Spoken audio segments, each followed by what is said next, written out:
Okay, welcome to our next episode of the Aussie Pub Test. Here we are again with at the World Rover. Special thanks to the World Rover for having us again. So, a few cats are in Sydney, around Surrey Hills. I can't recommend the World Rover enough. It's a great Irish whiskey bar with not only Irish whiskey but some great beers like we've got tonight, such as Ben spoke. And a great selection of Irish whiskey, Scotch, whiskies from all around the world. If you are into your whiskey, I highly recommend joining the Whiskey Co-op, which is run by the World Rover here, where for about $60 a year, you get a monthly whiskey tasting included, plus other awesome deals, discounts, and that sort of thing. So yeah, if you can, check out the World Rover.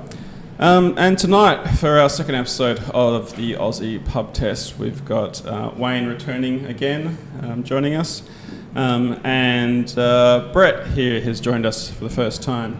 So tonight we've got a couple of topics to get through. I don't know how much we're going to get through. There's lots of stuff that's been happening in the world. We've got CoronaVirus, we've got bushfires and climate change still making the rounds. There's Megxit and the Royals. There's Brexit. Did I mention the coronavirus? Drink driving.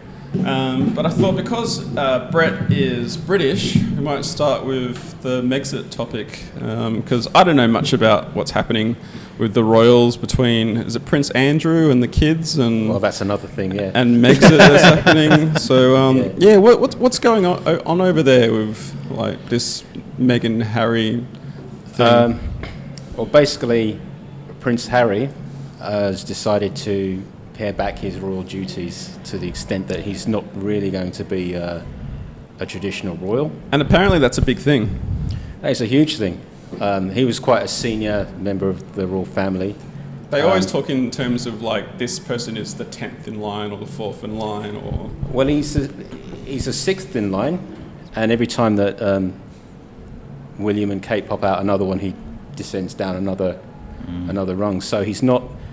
I don't think there's any chance of him going to ever have the crown, but he's quite a popular character. So this is a huge thing, and it has implications on the royal family as well, because it makes the traditional royal family look, a bit like stuck in the mud when you've got this kind of like new type of Hollywood pared back royal couple. And people care? It's very important. I think there seems to be around the world royalist and non-royalist. So I know in Thailand, my wife's family are royalists, some of them, and they follow the British royal family and other royal families like it's a soap opera, like it's really serious to them because they're so into like the Thai royal family, and then somehow they relate it like they just look up to this Thai royal family. Really, I guess all royal families are really weird, because I was going to bring up all the concubines that the Thai king has, and he brings in a girl here and makes her like the general of some military faction, then he fires her later on, brings in another one. It just seems like a revolving door of women coming in and out for him. Yeah, which I find a bit odd if you were like, I mean, I guess that's if your family's into that sort of thing. Yeah, I guess I'm not going to comment on that because I do want to go back to Thailand. You got to be very careful in Thailand. But like to me in Australia, we've got the Queen, but it means nothing to me other than it's a tourist attraction when I visit my family in London, sort of thing. It's a strange thing, the royal family, because the Queen, in that she's important, but then she's not important at all. She occupies quite a strange space, because if you think about it, like the head of state in Australia is the Queen. The Queen. Yeah. And the fact that the Queen more or less has lots of power but doesn't exercise any is quite an important aspect of being a head of state, because it means that you've got someone who technically is, I don't know, the ruler. Yeah, the ruler. But they don't... But I sort of like that benign head of state because it creates stability at the top. That's right. Yeah. I'm a big monarchist. Like, when the Republic was all the rage, 15, 20 years ago, I was totally against it, because I just thought, what a ridiculous concept of having someone... I was against it because of the plan that they wanted to come up with. But in retrospect, I think that plan was that they wanted to have politicians vote into a president. That's right. So... yeah, I'm not sure that I would like the sort of American system where we vote in one guy at the top. I like having the sort of Westminster system that we have here now. Yeah, that's right. If we could get some sort of guy voted in who oversees that, the same as the Governor General, and who votes for them? Kicks them Because out. the way I see it, you either have politicians voting for them or Rupert Murdoch telling who to vote for them. Well, yeah. So it's like... Or what do you maybe we want? have an app where it's like, is this guy, is he ruining it? Like, and then we can kick the PM out straight away if we get enough people. Yeah. We've got to hit 90% You and have we to all get go enough out. people, and again, Rupert Murdoch's going to say, no, that's not going to happen. So I love the Royals because they do fuck all. They don't mess with Australia at all. I've got some figures here.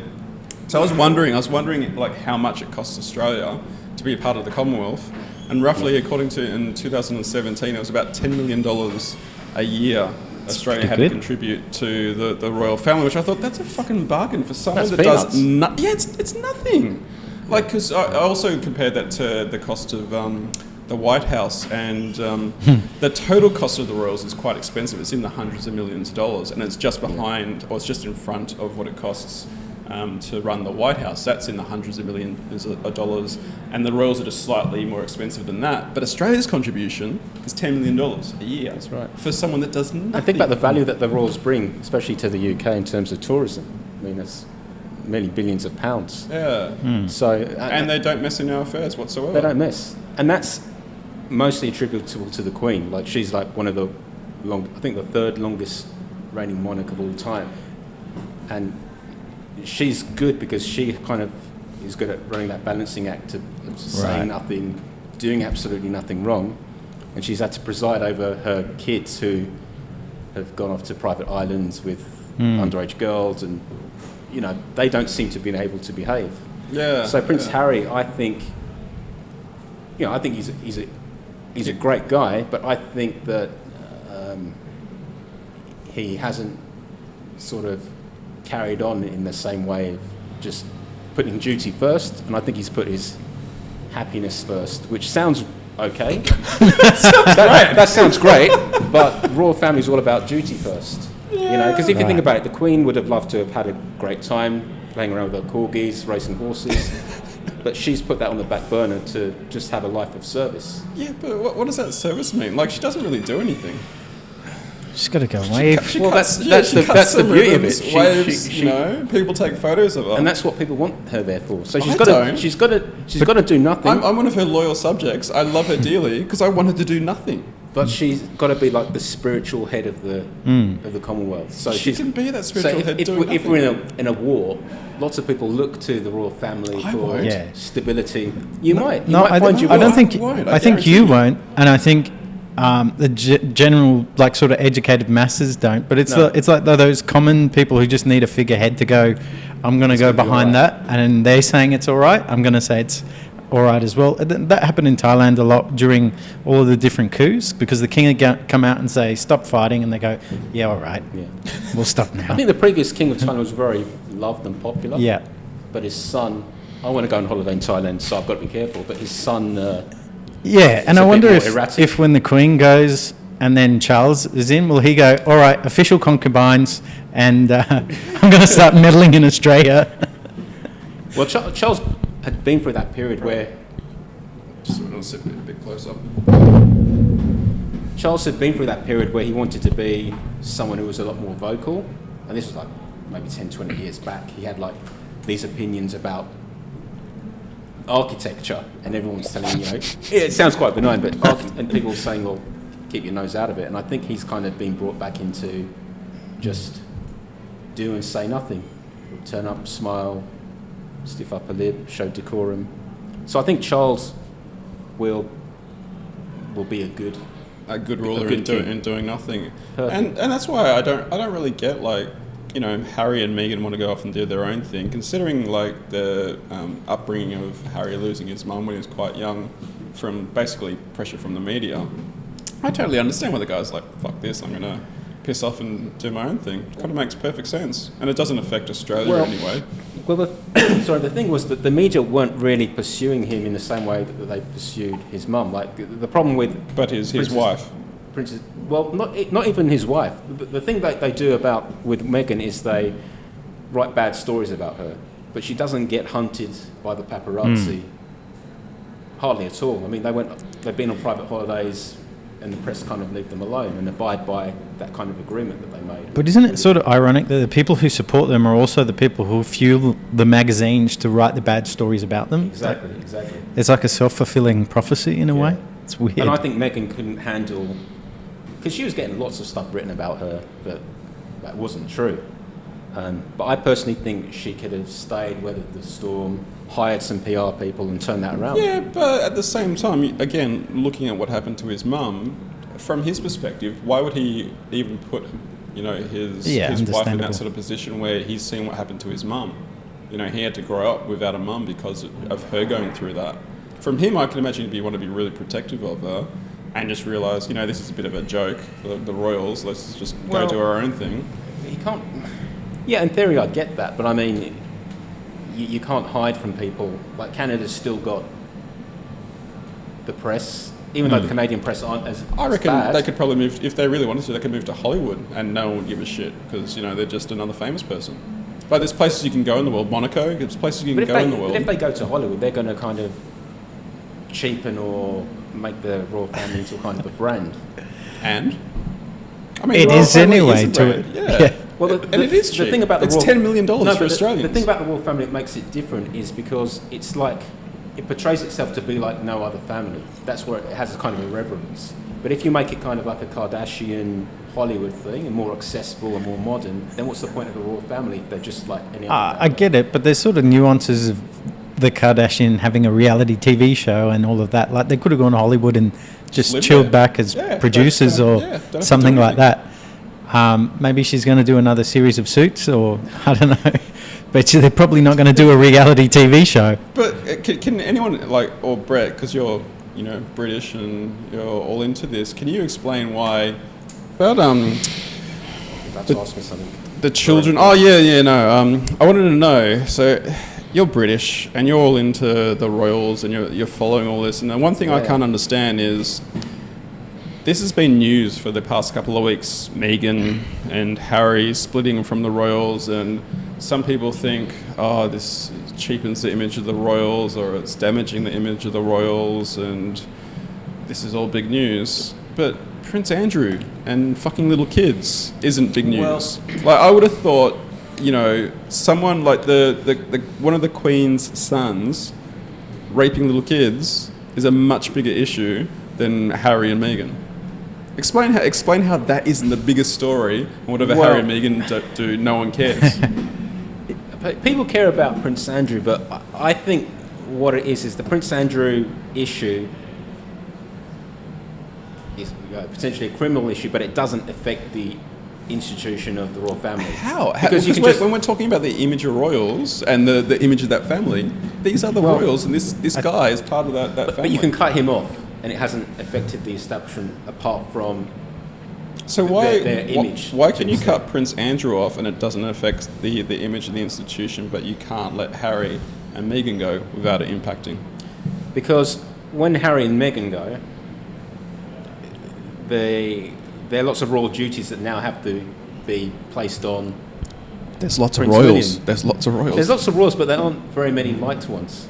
So the issue is the only issue is outside of William and Kate, and Charles and Camilla. Who else is there that's liked?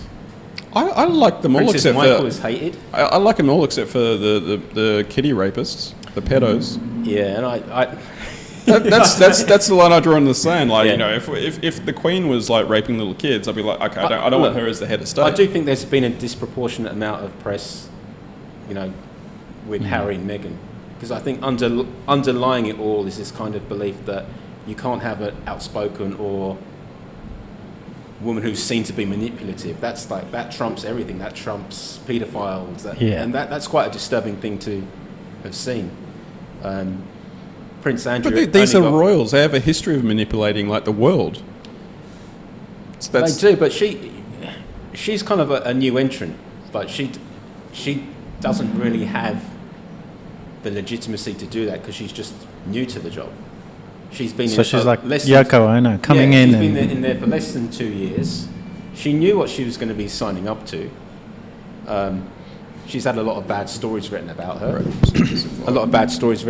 But don't think that's what you can wash that stuff off, because she's quite a polarising figure, but she has quite a lot of popularity in the UK and worldwide. I think it's like I don't know what the numbers will be, but it's like a 50-50 split. A bit like Marmite, you love her or you hate her. I've never had it. Never had it? No, I've never had it. I imagine it's like a lot like Vegemite. It's like a sweet Vegemite. Do you love it? Sweet Vegemite. I don't mind Vegemite. Yeah, Vegemite's good. A bit salty, but yeah, as an Aussie, you got to. Yeah. That's what I think. Yeah. But I think the Royals will survive without Harry, and you know they'll survive, but it's weakened them somewhat. You know, because he is such a popular character. But how are they strong anyway? They don't do anything. Well, they've always got. You see, as soon as the people turn against the royals, that's the end of the royal family. So they're on a very kind of like tenuous string, because the royal family always has to respect Parliament, and the royal family have in their mindset all the memories and history, you know, about royals that have been deposed and like the French Revolution. That's all like paramount in their sort of psychology. So anything that kind of, I remember when Princess Diana died, and the Queen was seen to be like too cold and not like raising the flag. That actually put the whole of the royalty in peril, because the people just turned against them. So it's very sort of touch. But they survived. Like at the end of the day, they'll survive, but you can't guarantee that. And they'll probably still be like the heads of state of the Commonwealth. Yeah, probably, Yeah. but it hasn't helped by having Harry disappear to Canada and, you know, maybe start selling, I don't know, crockery and I don't know, the Royal Wessex brands, you know. Start an Instagram right. sort of feed thing. Yeah. Do the Royals have Instagram? Do they have social media? They have social media. There you go. They're already into that Kardashian It's stuff. different, you know, they're not flogging stuff off it, you know what I mean? It's all done tastefully. Yeah. I just think that Meghan's going to... I'm sort of digressing, but I think Meghan's got this kind of plan, and I think she was always a bit of a C-list actress. Like, Suits wasn't that big, and she wasn't that big in Suits. So she's kind of maybe a bit too old to get into the A-list. So she marries a royal, and she's up there now in the stratosphere. And now you're just playing into that tabloid stuff. But I think this is what I foresaw many years ago. Right. And I think what's going to happen now is that now that Prince Harry has got less power or less royal duties, she's going to wake up one morning and think, well, what are you really doing for me? You're just...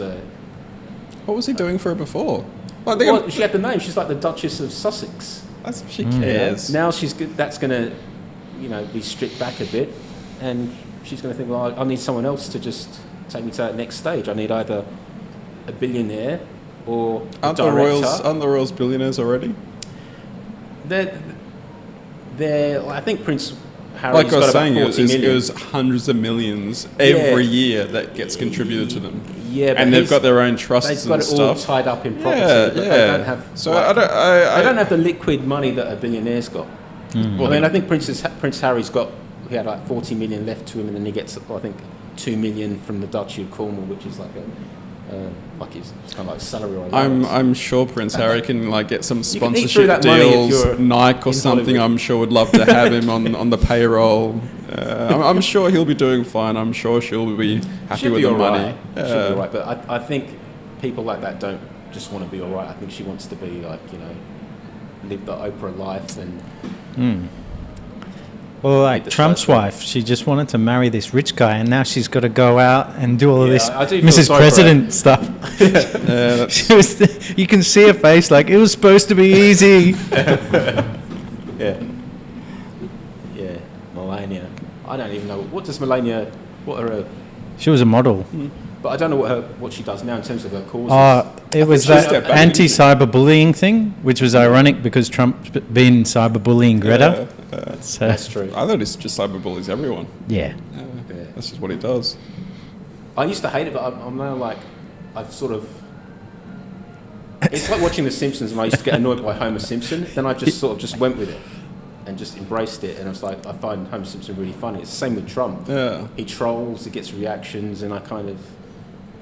Yeah, he's a satire of himself. Yeah. I'd yeah. find it funnier if he wasn't the president. That's a bit scary.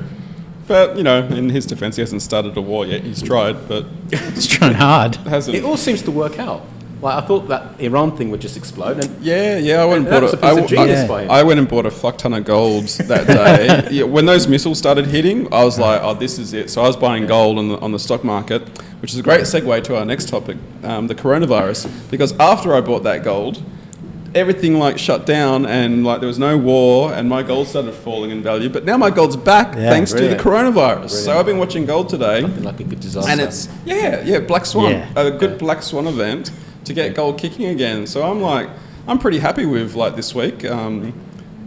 So they ceased commodity trading in China today. I saw that. Yeah. So I saw cryptocurrency going up by really? about 5% or so. Are you in crypto? No, I'm not.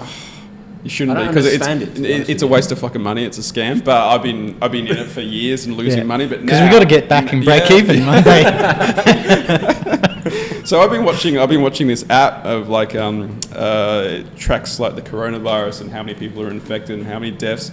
And so I got a couple of mates on WhatsApp, and they're a bit nervous about it. I'm like, oh, it's nothing. It's just like the flu, If you're healthy, if you're not pregnant, if you're not a kid, if you're not old, then you'll be fine. And they're like, no, it's really contagious, blah blah blah.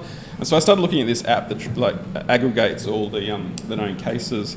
And yesterday I was a bit hungover, so I'm sitting there and I fire the app and it's at about 900 confirmed cases. I'm like, oh, yeah, whatever. A couple hours later I refresh it and it was up to 12,000. This is 1 o'clock in the afternoon.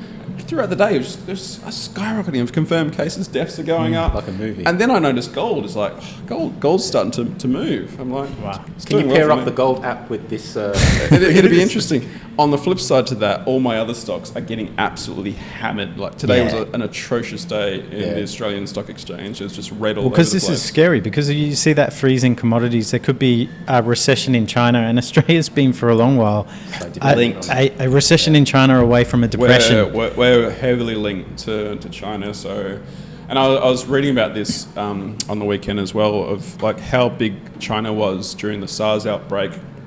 I think they were the 10th largest economy in the world at 1 trillion. 20 years later, they're at about 14 trillion, and they're the second largest economy in the world. And so they're much more embedded in the Western world in terms of trade, stocks, services, commodities, all that sort of stuff. They're or the world is highly leveraged to China. So this could be really, really big news unless someone works out a cure or.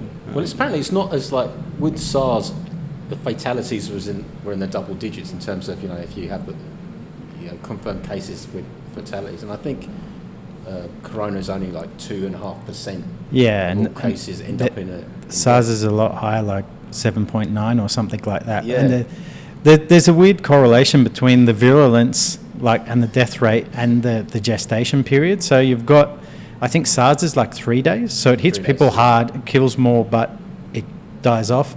I think the novel coronavirus is 14 days, and there's this weird equilibrium that if and more people die than your gestation period, then it ends up killing itself off.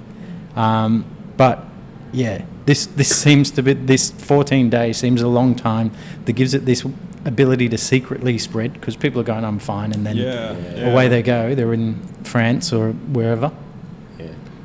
Yeah, so that's the scariness. But I still think, from what doctors are saying, it's not that much more risky than the standard flu. Yeah. So what were you saying about the gestation period for the coronavirus? So the coronavirus is 14 days, and I think SARS was about 3 days. And as you were saying, that the death rate of the coronavirus has been about 2.2% or something now, and SARS was about 7.9%. So there's sort of this equilibrium between how virulent it is and how likely it is to kill you, and how long that gestation period before it comes out. So the problem might be that people get it and they've got 14 days where they go travel and do whatever before it gets found out. But during those 14 days, they're interacting with people Yeah. and not even just coughing or anything. They would present. well, that's no the thing. If symptoms. you think about like how you get the flu and colds most of the time, it's like touching handrails in the when you're going up escalators, and then you get an itchy eye and you just touch the corner of your eye, and then something gets in your tear duct and runs down the back of your throat. And for this, it has to be in like some sort of liquid or that, and hit like the back of your nasal passage to infect you. So it's quite hard But- to transmit. Well, to a certain extent, but we do this every day, and children especially. Children are constantly Yeah, putting so- everything in their yeah. mouth, so they pick up a lot of dust and end up eating a lot of dust. So I was watching before we came here a guy in the States talking about the correct masks to buy, and I think it was something called an N95 mask or something, which totally covers the face. And he was saying like this normal surgical masks don't really do as much, but he was also making the point that in the States it's not really an issue. Like everyone's going nuts, so hardwares have run out of these masks. And now on eBay, the mask that cost like $1 before, and the hardware now costs $13, $14, $15. But you're saying like, you should have had these masks already in case of something like this. You should buy a box of these things. You should Yeah. buy a box of them, and you should have them around the home in case of like different things. Like now we're in Australia with the bushfires, we need these masks. But it sounds like, just a normal surgical mask would do a great deal of good because it's going to block, certain particles from getting up your nose. Yeah, It doesn't have pretty to be much. like airtight around But I your saw face. this guy, this British guy who was in Wuhan, and he went out and he's like, I'm going to show everyone what it's like, and he went out with a scarf and everything, and he had 2 masks on, but he put goggles on as well. yeah, because of that getting in your eye and then your tears so and in your tear you're ducts. walking around with a mask, but is that really going to be Okay, effective? yeah. But also washing your hands and just basic hygiene is probably going to help a lot, right? Yeah. Yeah. It's something that we can't help but do. Like how many times a day when you're walking, and be conscious of it next time you're out in a shopping mall, you end up scratching your face and doing this yeah. and touching your All nose sorts all of the things. time. I guess even just touching products, like Yeah. grabbing an apple or something off the shelf, and someone could have touched that who's got the corona. Yeah. Are you worried? You're a dad. Are you worried about your kids? Not really, because of the whole thing that I think the standard flu is pretty virulent as well. I think the problem is perhaps that we've got a vaccine for that. We don't have it for the coronavirus, but also that it's more risky to say that over 55, over 60-year-olds, kids can get through it. I know a work colleague, they all got swine flu, like the whole family, and they would, for 3 days, they were limp and lifeless, but they got through it, sort of thing. So I'm not super worried. It's probably one of those things where the news has to be a bit sensationalised, Yeah, and just to give it that kind of. I wonder about that, because like how much of this coronavirus is just media beat up? Because it reminds me, in 2015 I was in Korea, and it just happened to be like this horrible flu outbreak called Middle Eastern respiratory syndrome. It's called MERS. And before I went to Korea, some of my Korean friends in Australia were like, "Oh, I should be a bit careful, this," because people were dying. Similar to this, it was spreading everywhere. People were dying, and my Korean friends in Korea were like, "Don't come. This is the end of the world. It's way too dangerous. Don't come to Korea." And I already had my flight tickets booked, and I did a bit of research, and I looked up all the cases, and it was like old people. Every single person that died, there was lots of young people that caught it, but everyone that died, they were old. I'm like, "Oh, this is fine, this is magic." And I went to Korea and I had a great time. Although I did notice like their hygiene of people just walking on the street coughing everywhere. I'm like, no wonder it's spreading. If you can't cover your mouth, you're going to spread germs. That's simple like hygiene 101. Exactly. Yeah. But I don't know what's like in China. I don't know if they cover their mouths when they got like a cough or something. But I I've don't know. never been to China. I just know that and I never will, because the tourists that I've seen sort of walk along the street coughing and spitting yeah. everywhere. And I don't know if that's all of China's like that, or it's just Certain in areas. Thailand you get a lot of the low quality tourists, the cheap tours sort of thing. There's got to be something to do with their hygiene, especially with like meats, because I think bird flu started in the same way in some market where things cross-contaminated, and it's I don't know. I'd expect that these. Are you worried? Oh, not really. I think in Australia it's about, 10... There's 12 cases. 12 I know this could be cases. on this app. I'm 12 so up to date. cases. 12. So there's there was 12 11, cases. but that guy in Darwin that turned out to be a bad hangover. Are you kidding? I'm serious. sorry. I was actually thinking for work I should start going to like as many Chinese restaurants as I can and like just start like sneezing a little back at work, because I think they said we got an email the other day saying if anyone's come in contact or been to China, like you should stay home, have a couple of weeks off. So I think if I just keep announcing at work I'm going to a Chinese restaurant for But I think you'd get like a 5-star service if you said that you had this, and you probably went to a really nice like Macquarie University Hospital and all these consultants coming and looking at you and the best food. Might be worth it. Might do that in my 2 weeks. Yeah, get an extra. Well, you've got 2 weeks before you start work, and I wouldn't mind another 2 weeks before the end of summer. Be pretty sweet. Because it's a lot. Good air conditioning. It's the last month of summer, so make the most of it. Get some Corona. Go down to the beach, Corona and lime. Yeah, be awesome. So what else do we have? Do we need another top up of drinks? I think we will. Sorry? Yeah, I think so. Yeah. Yeah. Okay.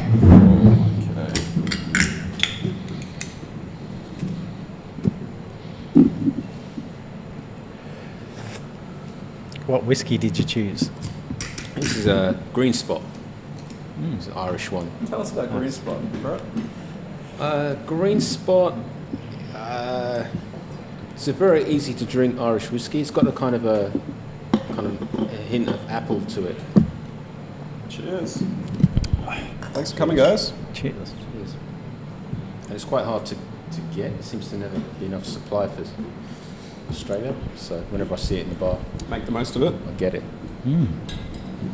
All right, since we're drinking, I thought another topic, I don't know if I mentioned this, but That's- a very apt topic, bit of a weird segue, but you would have heard on the weekend about the drink driving incident that happened. Oh, yeah. Yeah, and I thought I was really shocked when that happened, and I hate the idea of drink driving, and I heard some physicians talking today about having to. A good way of stopping this sort of thing from happening in the future is lowering the blood alcohol level from 0.05 to 0. So just having absolute zero tolerance for any alcohol.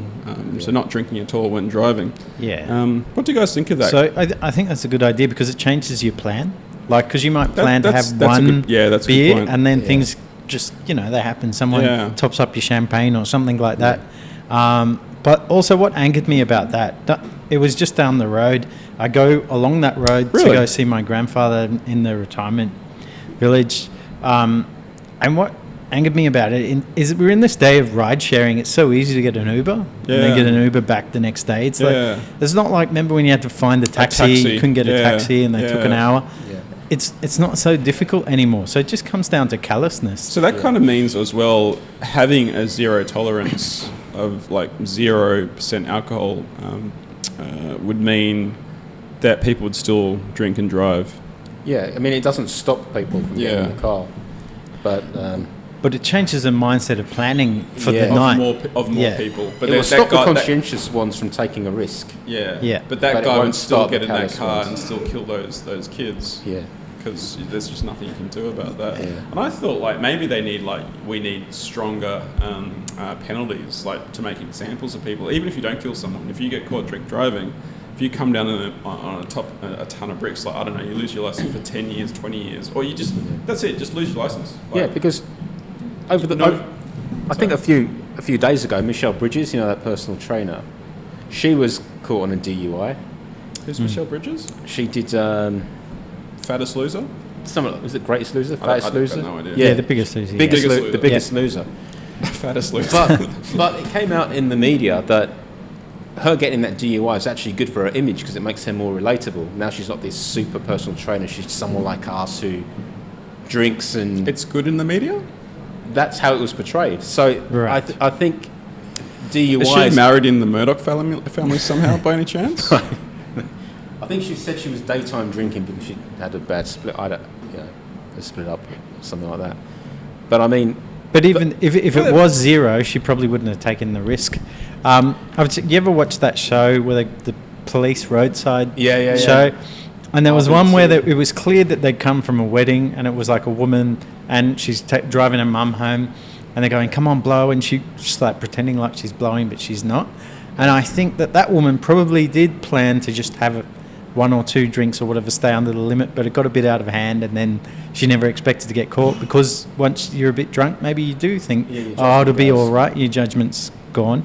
Yeah. So if it's 0, then you've got no option other than to go, okay, I'm going to leave the car at home. Yeah. So more reasonable people would think about alternative measures. The problem I remember when they changed the P plates to 0 was, though, there's other things that'll register, like different medications and stuff like that, and then it became. But if you're on problem. If you're on one of those medications, then you'd have a doctor's prescription for it, and you'd be able to tell.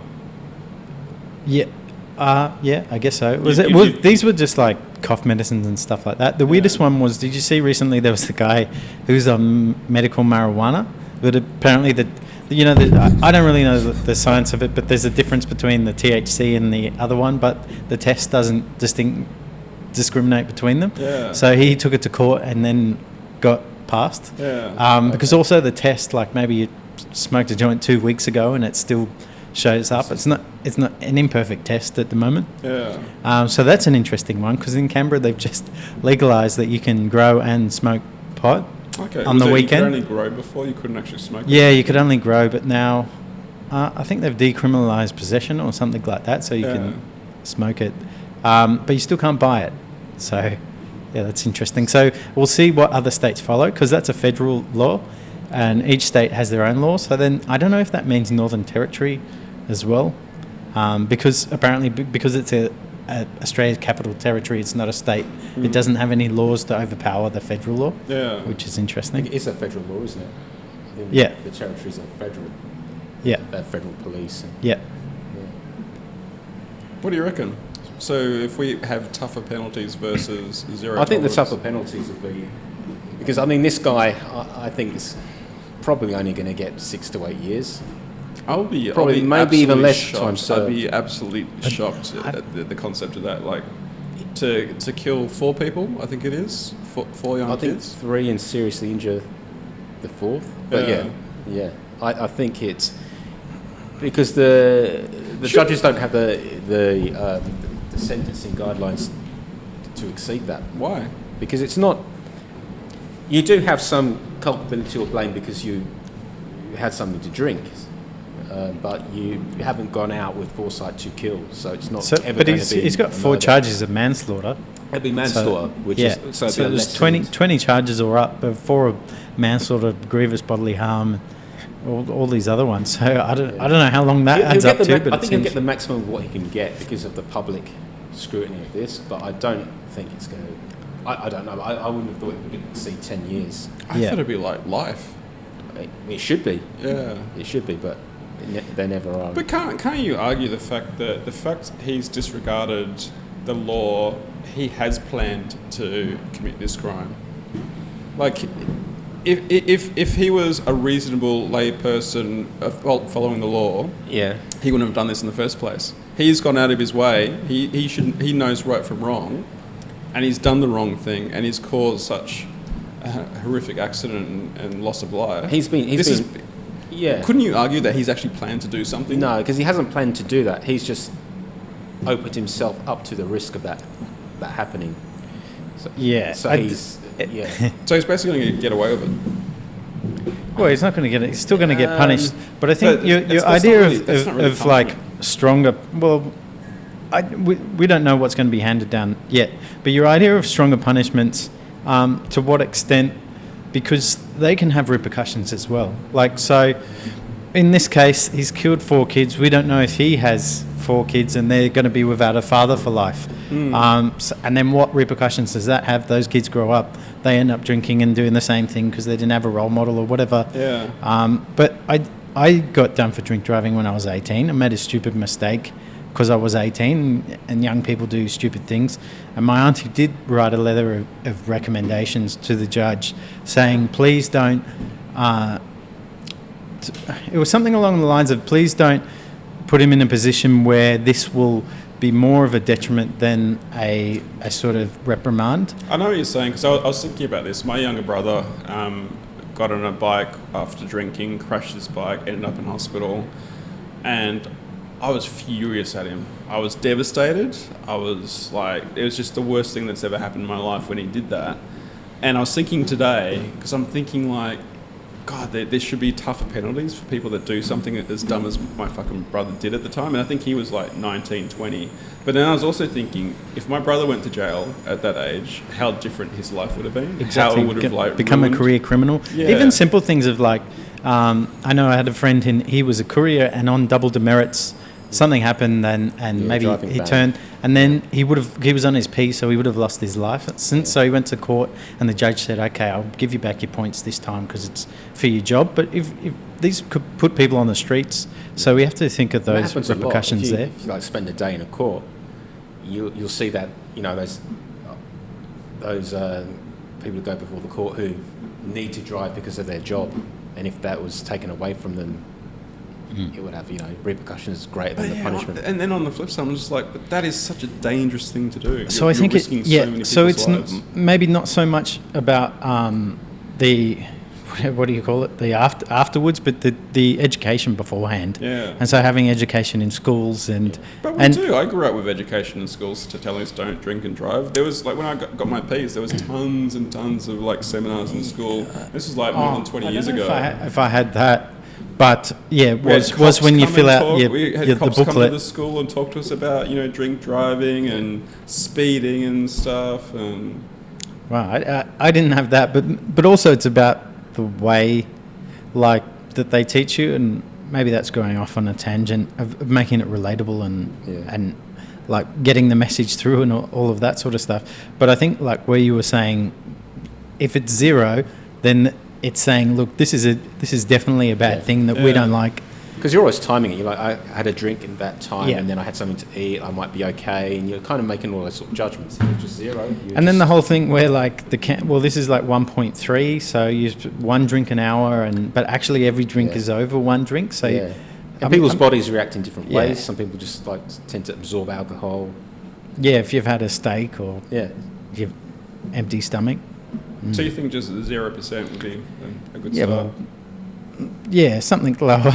Yeah. Plus, you've got to think, some people, alcohol affects more than others, so they might be under the limit legally, but they might be... Their driving might be seriously impaired. But the point of this guy was like 3 times over the limit. So he didn't have just like 1 or 2. No. Had quite a bit. No. Yeah. Okay, so maybe stricter... Once you are the 0.1, then you're pretty much gone way past it, sort of thing. I had a friend who got it. I haven't breathalyzed myself in such a long time. I know you used to be able to do it at the pub and test, and I can't remember how. So yeah, I can't remember how hard it is to get over like 0.5, 0.1, etc., etc. Yeah, because I think I had I was out once a couple of weeks ago, and I think was it mouthwash I used, but I blew over From mouthwash. I think it was mouthwash. Yeah. How many green spots did you have before the mouthwash? I hadn't had anything to drink, so that's why I was quite relaxed when I was getting breathalyzed. And you got breathalyzed? Yeah, because it's still in your mouth, right? So it would be on the cells. So he said like, that happens. We did it again, and it came out okay. But so I think they're quite sensitive to any alcohol you take. Yeah. But yeah, I can remember I've done it before in the bar where you breathalyze. You used to pay like $2 and you breathalyze. Yeah, the and machines. Stuff. And I was quite surprised. I thought it would have been a lot higher. You were disappointed. I was. I was aiming for like 5 or something, The other thing that I could probably say, in the area where he was, there's potential that he was using that road because he knew it was like a back road. Because in Carlingford, I know that the police, they might be like a Tuesday morning at 10 a.m. They'll set up in the same spot every time because it's sort of like a car park where they can come in off the main road. Isn't it? It's a quiet area. Yeah, it's a quiet area. So it's like almost a back street that somebody who's drunk might use to get off the main roads to go through to somewhere else. But what you're saying, if it was 0, like a strict 0, because he was probably thinking, okay, I'm not that much over, but as he was getting more and more drunk, but then his mate bought him a shot as a joke, and then then it snowballed or something like that. All of that. Yeah.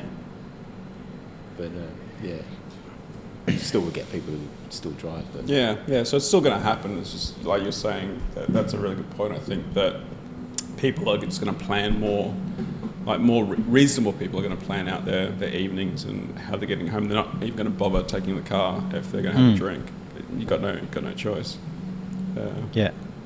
I think it was in the Scandinavia where you have to actually give your car keys to the bartender. You can only get them released if you blow under or something like that. That'll be interesting. Like I'm sure there'll be an app for that on the next Tesla. Like you get in the car and like, well, it's going to drive you home anyway. But like if you try and touch the wheel and like it smells your breath, it just like shuts down the car. Maybe maybe technology. Maybe technology. Self-driving cars and technology is the answer. I've had bouncers here not let me in a pub because I was like jovial with mates. I don't want to give my keys to a Sydney bartender or bouncer. You have to think that one through. But one of the bartenders of the Wild Rover would be magic. It's just the ones that do the shit Maryvale bars that you probably have to watch out for. Yeah. You're laughing too much. You can't come in. You're drunk. Do we need another drink? I'm all right. You all right? Should be all right to drive? No, joking. Just kidding.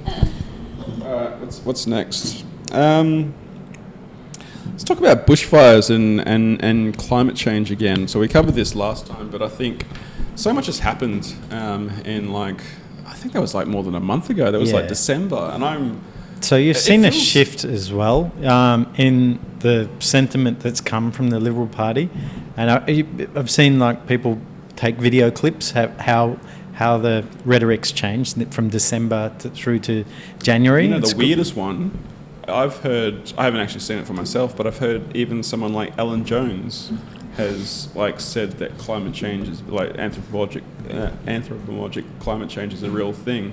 Even Bolt in his opinion piece, he said right. there is, but it's a good thing. And it's a good thing. And it's such cherry-picking logic. It's like going, well, if we all start punching people in the face, we'll feel better. We won't be so angry. So it's a good thing. He's just cherry-picked a tiny bit. Our plants will grow more. I was quite disappointed. Plants do grow more. I mean, Yeah. I think that's the problem with the climate change thing. I'm not like climate change denier, but I think that a lot of people have lost sight of what CO2 is, and I think it's like a pollutant. But it's carbon dioxide. It's like the building blocks of life. So now we've got like what is it, 400 parts per million? Yeah. But that's a good thing in terms of biomass, in terms of growing things. Except for the was it the IPCC? So the UN body on climate change says that rate by 2050 will have affected the planet by 1.5 degrees, which, you know, maybe carbon dioxide's a good thing, but having such a hot planet is not such a good thing. Yeah. Well, it's been 16 degrees hotter before, and we've got through it. Hotter. Yeah, but This is actually in the history of the world. This is actually one of the coolest periods. Yeah, but the problem is not that it has been or it hasn't been, and so it has been before hotter. That's definitely true, but it's just it's changed so much so rapidly, so the ecosystems can't adapt. So I don't know if you know Craig Kelly, the Liberal Sounds familiar. He's MP. And so I followed his Facebook just to annoy myself for a while, and he's been cherry picking like front pages of the paper from like 1932. Look, it's been hot before, and they had bushfires. It's like it doesn't work. That yes, it's been hot before, but the average has been hotter now. The bushfires have burnt more, but this is the first time they burnt through rainforests. Like that's unprecedented, and the scale of it's unprecedented. And I think the problem is that, notwithstanding the fact that they've lost a lot of funding to the RFS and to the national parks, so they didn't get to do their backburning and all of that clearing the before that.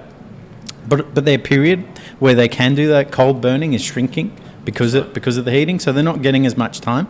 But also the thing is that places that were burnt re-burnt. That's how hot and fierce it was. Yeah. So people were saying they had fires come through, and then they went through again. Yeah, I wouldn't have thought that would happen. There's another risk of burning. Also enables weeds to pop up quickly, and once you get weeds, they dry out in the heat, and then you get quicker burning load as well. So it's a really complex issue, and people going, it's these greenies, or they blame the Greens because somehow the Greens party is associated with all environmentalists in a lot of rural people's eyes. That because they won't allow us to burn, or they won't allow us to do this or that. Somehow that's caused the fires, but it's much more complex than that. And I think it's like everything, we have to start listening to the experts. But what's also funny is that the Liberal Party, you've heard them say things like, we need to start logging national parks, because if we don't have trees, they can't burn, right? And that was a interesting thing, and I don't know, I didn't get to read the article, but there was, I think there's a Science Party or something that put an article up about the effects of deforestation, basically what it does to the land, and I didn't get to read it, but I can vaguely remember from high school things about salinity levels in the soil rising to the point where you can't grow anything, and you actually you can create a desert. And so I've been wondering, like, what's going to happen, like, if all these areas have been burnt to an absolute fucking crisp and there's nothing left and it's a wasteland, do we just regenerate? Well, what if they don't? Is there a chance that there's parts of the bushland that are gone for good, or that they are going to regenerate? Yeah, it will regenerate, but what grows back faster is going to be the scary thing. So is it going to be what was traditionally there? I've put forward online that we should get a paleoecologist who's able to research 40,000 years ago, what did we have before the Aboriginals burnt? Potentially, because our climate has here, it's got drier even before Aboriginals, but I'm sure that the biodiversity has changed since their burning, and it's probably going to change again. And now, are we able to replant species that are able to transpire more? So when you look at Google Maps and you put it on the satellite, it goes over the Blue Mountains, and then you've just got like farming land for fucking ever. It's weird, like it goes from green to like, I didn't realise how, like, it almost looks like desert, like it looks clear. I know it's not, there's trees all over the place. So you get those big trees, say in the rainforest, they're able to suck up heaps of water and then transpire it out, and you get clouds and rainfall, and that's where you get the cycle. So we've lost all of that, and then we're going to lose it more because we've burned it all down. So thinking about what we replant, and then the technology to replant it. The loggers in there and just like, So how would you say, if you were like the leader of the Liberal Party, Prime Minister, how would you actually do something about this? I'd go talk to Rupert Murdoch and ask him what he wants me to do. But that's the thing that gets me. I mean, a lot of people who protest about the climate, you have to change the way you live. And I don't think people are prepared to do that. That's not necessarily true. So one of the big issues in Australia is the way we generate energy. And so there's multiple different ways you can do the same thing. Like there's, more than one way to skin a cat. So we've got like lots of coal-fired power stations. Yeah. Coal-fired power stations are costly and not that profitable, take a long time to bring online, and they pollute a lot. So there's alternatives to that, like in solar, wind, hydro. Look at places like...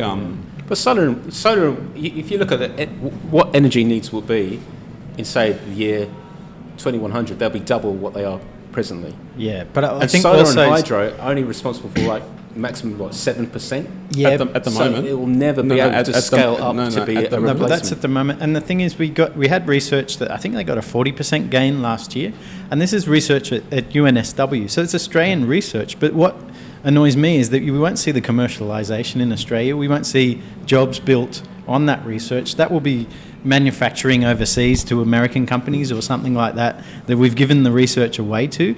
And that's what annoys me about the government stance, that they keep going on with fossil fuel. Okay, fair enough. We don't want to shut down all the coal plants now because we need fuel and we need cheap electricity. But some investment in the CSIRO to not just more efficiency on solar panels, but efficiency in production, so 3D printing. Elon Musk talks about he wants solar roof tiles that have a lifetime warranty. So, what is it about Australia? It's quite a good question. Like, I read somewhere that the UK, like 40% of its energy is through solar. Scotland has a huge renewable program. Australia should be world leaders. But because we had Scott Morrison, I don't know if you remember, but he brought the lump of coal to Parliament. Yeah. So they've got these coal. What do you call them? Let me quote this. They're in their pocket. They've got. Let me quote this. So I did a bit of research about this. So October 2018, an ex-mining exec, the Environment Minister for Australia. So let me just read that again. An ex-mining executive, who is now the Environment Minister of Australia, Melissa Price, rejected the IPCC report on climate change, saying that basically she believes that the technology in the future will clean the coal for us.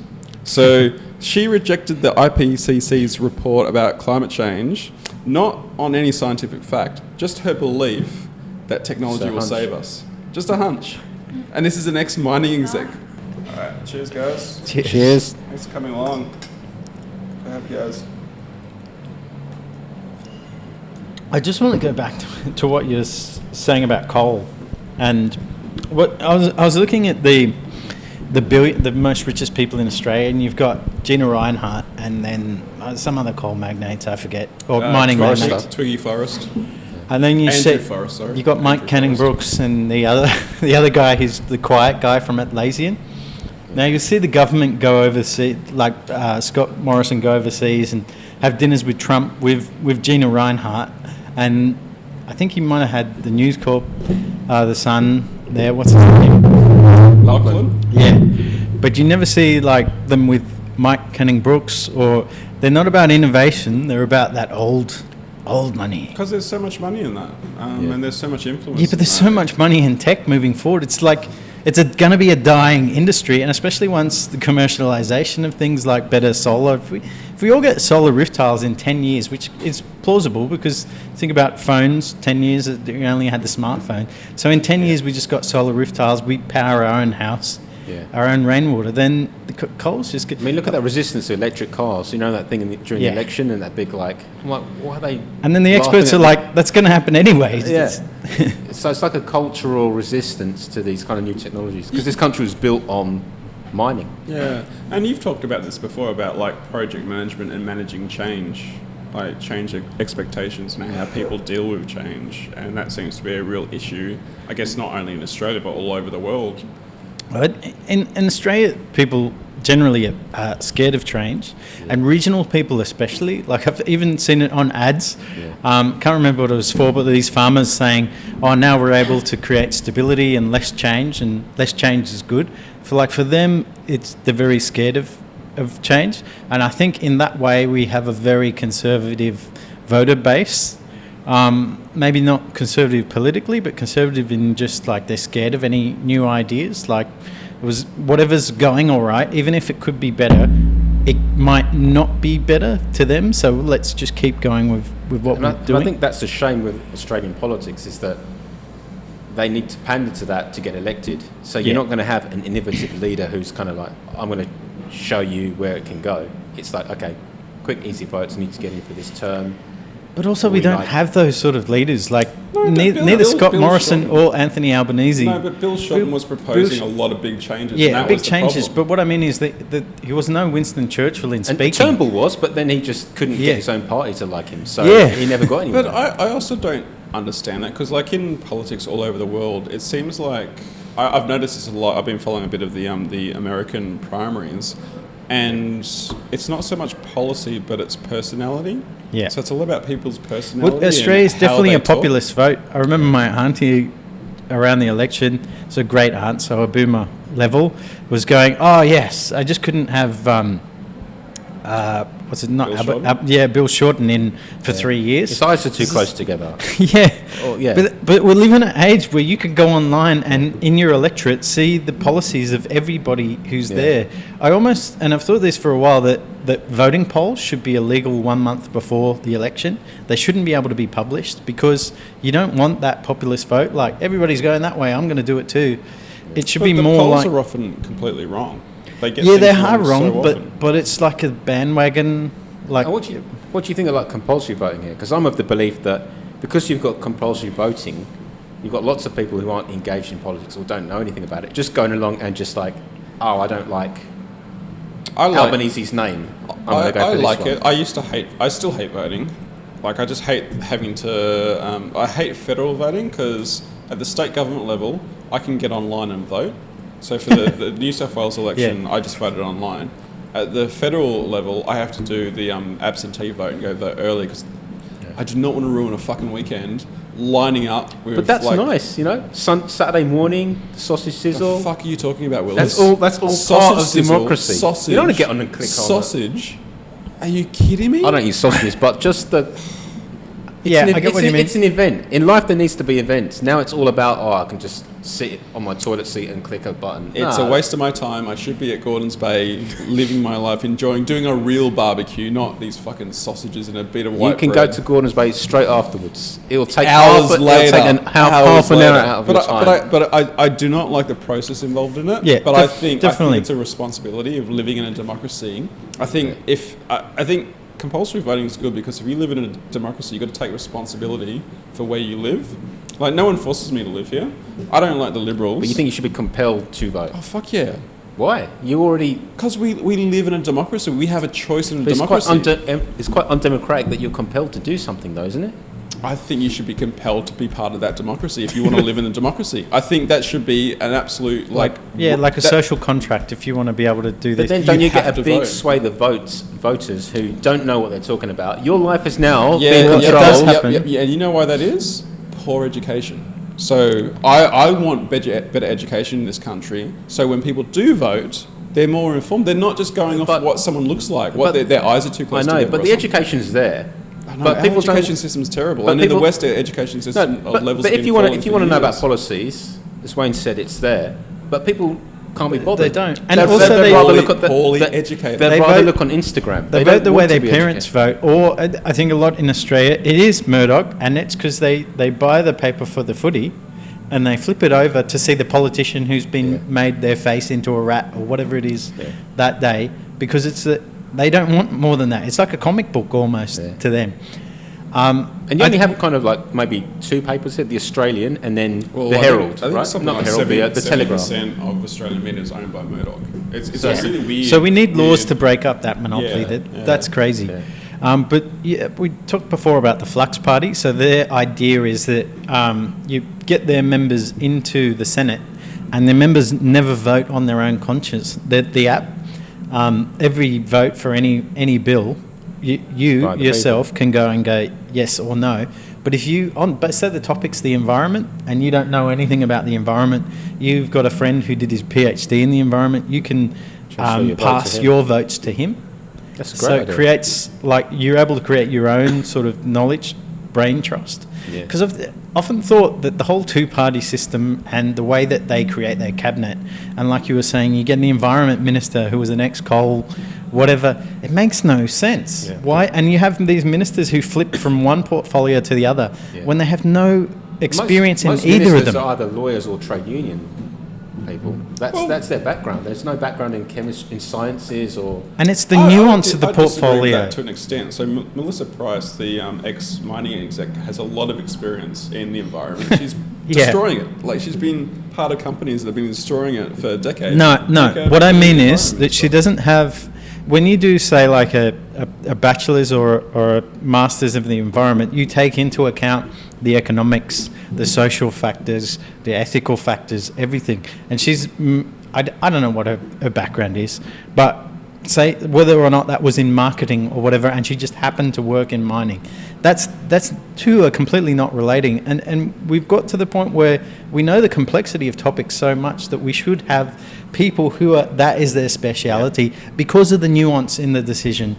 Yeah. Maybe you can get your staffers to give you one pages and go all the way through to you. You've got great staffers. You probably hired them based on bias anyway.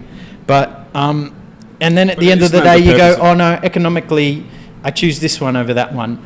But if you're an expert, you'd know that choosing that, you've, I don't know, cut off someone's water flow or something like that. But we do have experts. We have, like, the CSIRO. In Melissa Price's case, she was responding to the UN bodies, IPCC's. Yeah, But we I do think have if it, and that's what I'm saying. We have that experts body- that give one pages up to the minister, but if the you're not a minister minister who themselves knows, then making you're- that then- decision. Then there's a lot of power in the experts giving you that information because you're at their mercy. But in this case, it wasn't just one expert. This is like the IPCC, so that body is set up to help governments around the world.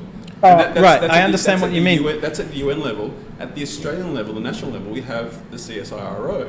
So we have multiple experts that could be giving Melissa Price this information. That's right, but the she ministers chooses to don't ignore choose it. to ignore Yeah. it because they themselves are not experts in the topic. I don't think so.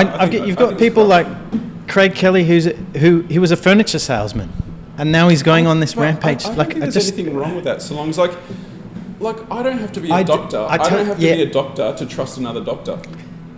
No, but you have to run doctors. You have to have a basis of knowledge. No, you don't. You just have to be good at managing.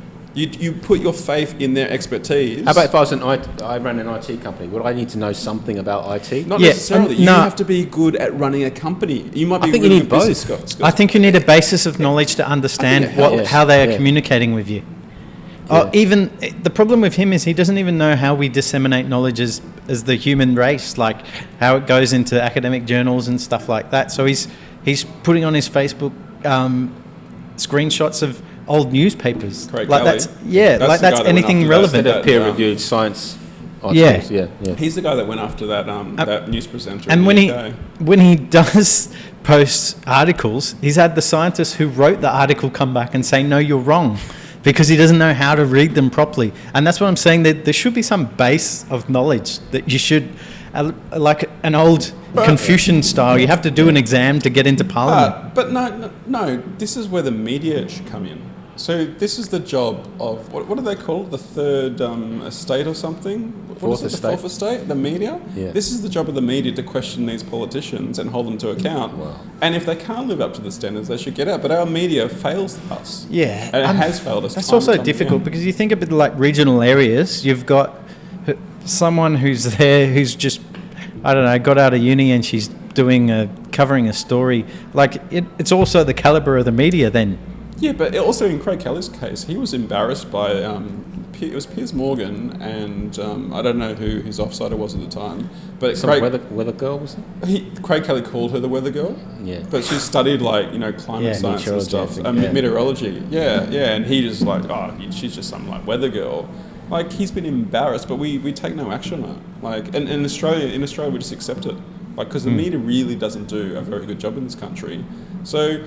But when they do good, like, I quite like the Guardian's coverage because they will go through scientific papers, they will drill through it, but then they get seen as leftists. Like Craig Kelly said himself when people ask him about his credentials, I'm glad I didn't go to uni because I didn't get brainwashed as a neo-Marxist. And I think it all started from John Howard, who made experts seem elitist, or, something to be suspicious of. So if you've got like a geeky scientist or any one of those, we'd rather have in Australia, I think, the kind of like the personality person. I've just got a feeling that this climate stuff is all nonsense, and we'll go with that. But I think that's part of the Australian psyche. I lived in Surrey Hills with this guy. He was a French Algerian guy, and he'd come over and he said his job was. So I lived with this French Algerian guy, and his job was door-to-door sales. And what he was doing is he was going door to door saying, look, you don't have to do anything. You just have to say to me, I want this 50% green energy and we'll do it free of charge. You're going to get, and I don't think it was 50%, it was probably 25. Actually, at the time, I think it was 50%. Anyway, he's knocking on the doors and this Aussie guy goes, nah, she'll be right, mate. And shut the door. And he was like, what? And then he knocked on the door and said, excuse me, who is she? Because he had no idea. But why wouldn't you just sign the thing and get the 50% green energy? And it comes back to, like you're saying, the education. But I don't know. I'm stumped. I think education is a big thing in this country, and I think educational standards have been falling for a long time. And it works well for a government like Scott Morrison's because you get more people going through the Murdoch prism of getting conservative governments in general create that fear for the election.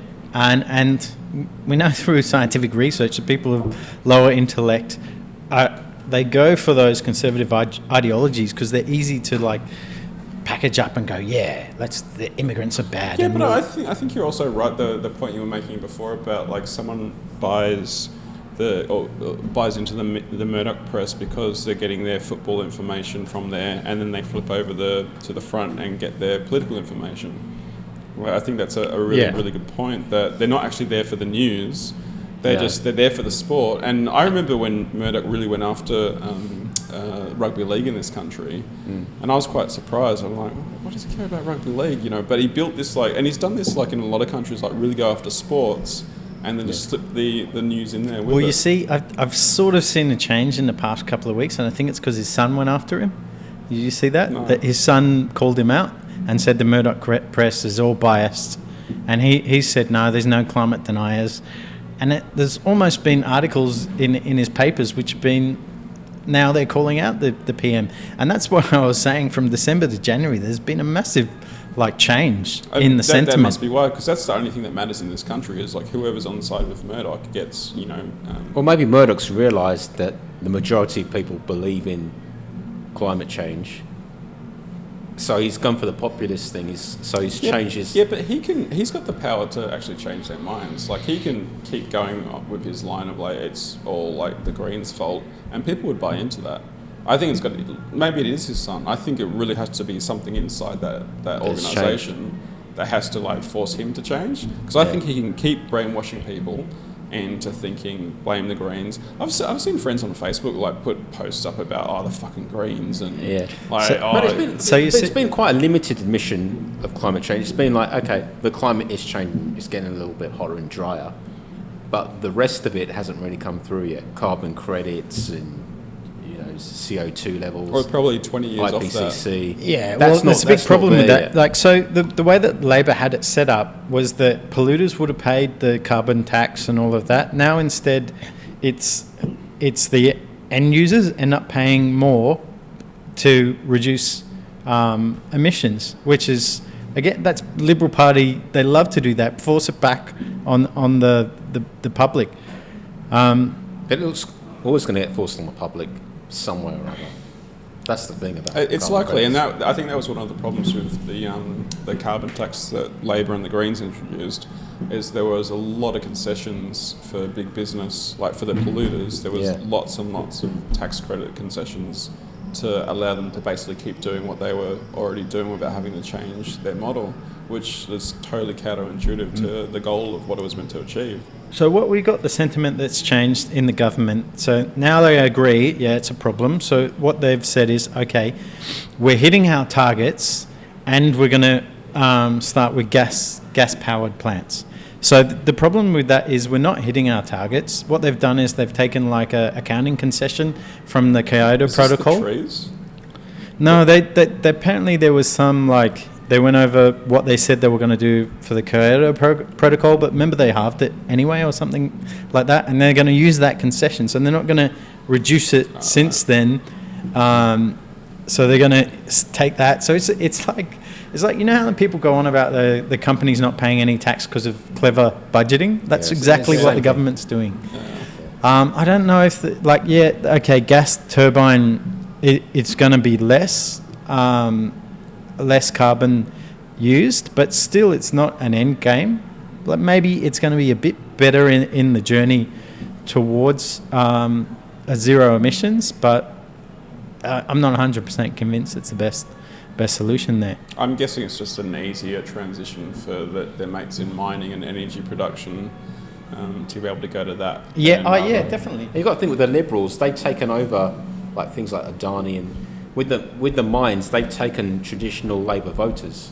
So they've said, okay, we're not going to kowtow to this environmental stuff.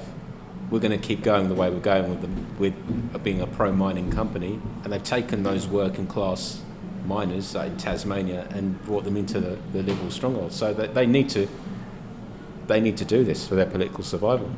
And I saw a video of Dr. Carley was sort of going through the history. He's the popular science guy. And he was saying that in 1974 there was a paper, they knew, all the fossil fuel companies knew this was going to happen, and they had a choice. Do we all try and go for other alternative sources where some of us might make money, or do we just deny it where we'll all be able to make the same amount of money? And that's where they got together and just went, we're going to go against it, sort of thing. So that's probably what is happening now with the gas. And it's probably easier for them to take their engineers from mining and, okay, well, we're going to start fracking and, as opposed to doing solar or other solar, wind, because hydro, that's probably completely nuclear. different. Or nuclear. Yeah, well, what would miners know about, like, apart from digging up uranium, what would they know about building I think the nuclear would have been very good if it had been done 10 or 20 years ago, but I think the problem is it takes like 10 years to get a plant online, and we're at that tipping point with solar that within 10 years it won't be economical anymore, and then we've got to deal with the waste and stuff like that. But Gen 4 plants are super safe. They don't use rods, they use balls, and the balls go through like this system, and so you don't get that thing like in Fukushima where the rods got held up and then they all melted down. It's just completely different. So the hysteria, like even the Greens party about, nuclear is this bad evil thing, that's like saying, I don't know, the old T model Ford is a terrible car. What's the cost then? we won't have cars. What's the cost, per unit of energy for? I don't know, but then it's all like the setup fees are massive, and like then if and it then takes of course you 10 years, obviously that's when they really went huge. it'd be an offshore really company. Fast rate around the world, nuclear power plants. Depends on the countries. Like I've heard like terrible things about places like Korea where they just like have like really poor engineering they're building, standards. the old. But they build it really quickly. They build it The really old quickly. style. But the engineering standards are The absolutely Chernobyl style. terrible. But they can get it up like in like 3 or 4 years. Yeah. But I don't think they're building the Chernobyl style anymore. I don't know what style I they hope use, they're but the not, engineering standards are not what we'd want to have in Australia. So it's just prone to disaster. So I'm not 100% sure, but I think Chernobyl is like what we call generation 1, and Fukushima was like generation 2, and we're up to like generation 4 or past that now. So the designs are much better. But of course, once you got a plan, it's a legacy. You're not going to go spend 5 or 10 years retooling it every couple of years. Yeah. Then the waste will probably come here, wouldn't it? What? Or we send it if to we built one Indonesia with the rest of our waste, just put it into the garbage. I'm not, garbage box. again, I'm not 100% worried about the waste, because if we dig a big mine or whatever down in the middle of Australia where we got the uranium from anyway, and then But we don't. just stick it back. Well, we could. That was the plan in South Australia, to have offshore uranium or plutonium or whatever brought and put down in there. I'm not 100% sure it's a bad idea. It probably isn't, but it'd be an extra added cost to what's already like an expensive venture. Yeah. Like from what I understand from nuclear, they're extremely expensive things to build. Yeah, definitely. And that whole cost benefit analysis thing is where it's like, really, should we go into it? Yeah, because it'd be an offshore company doing it, and of course it'd spend 5 years, and that's all cost, so they wouldn't pay tax for another 5 years, and of course the left would whinge about that, like, this company's not paying tax, they're making all this money, the same as they do with all the companies that come in and set up a mine. So there'd be that problem as well. Cheers. Cheers. Good night.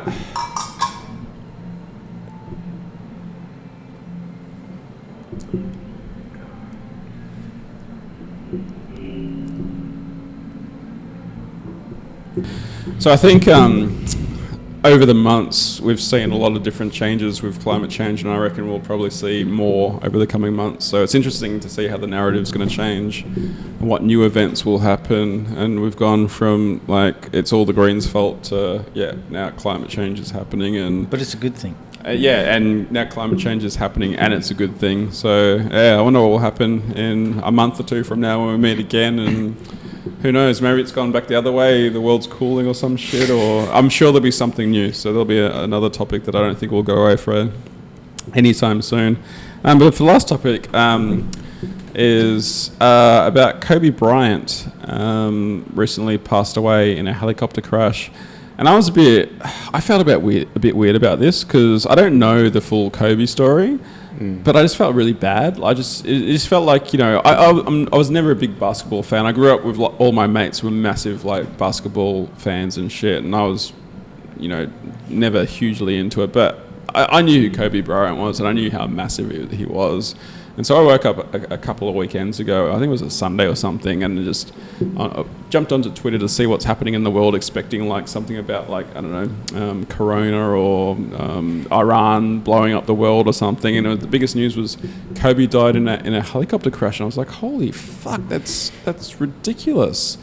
And then the news came out. It was with his daughter and I think it was 7 other people on the helicopter.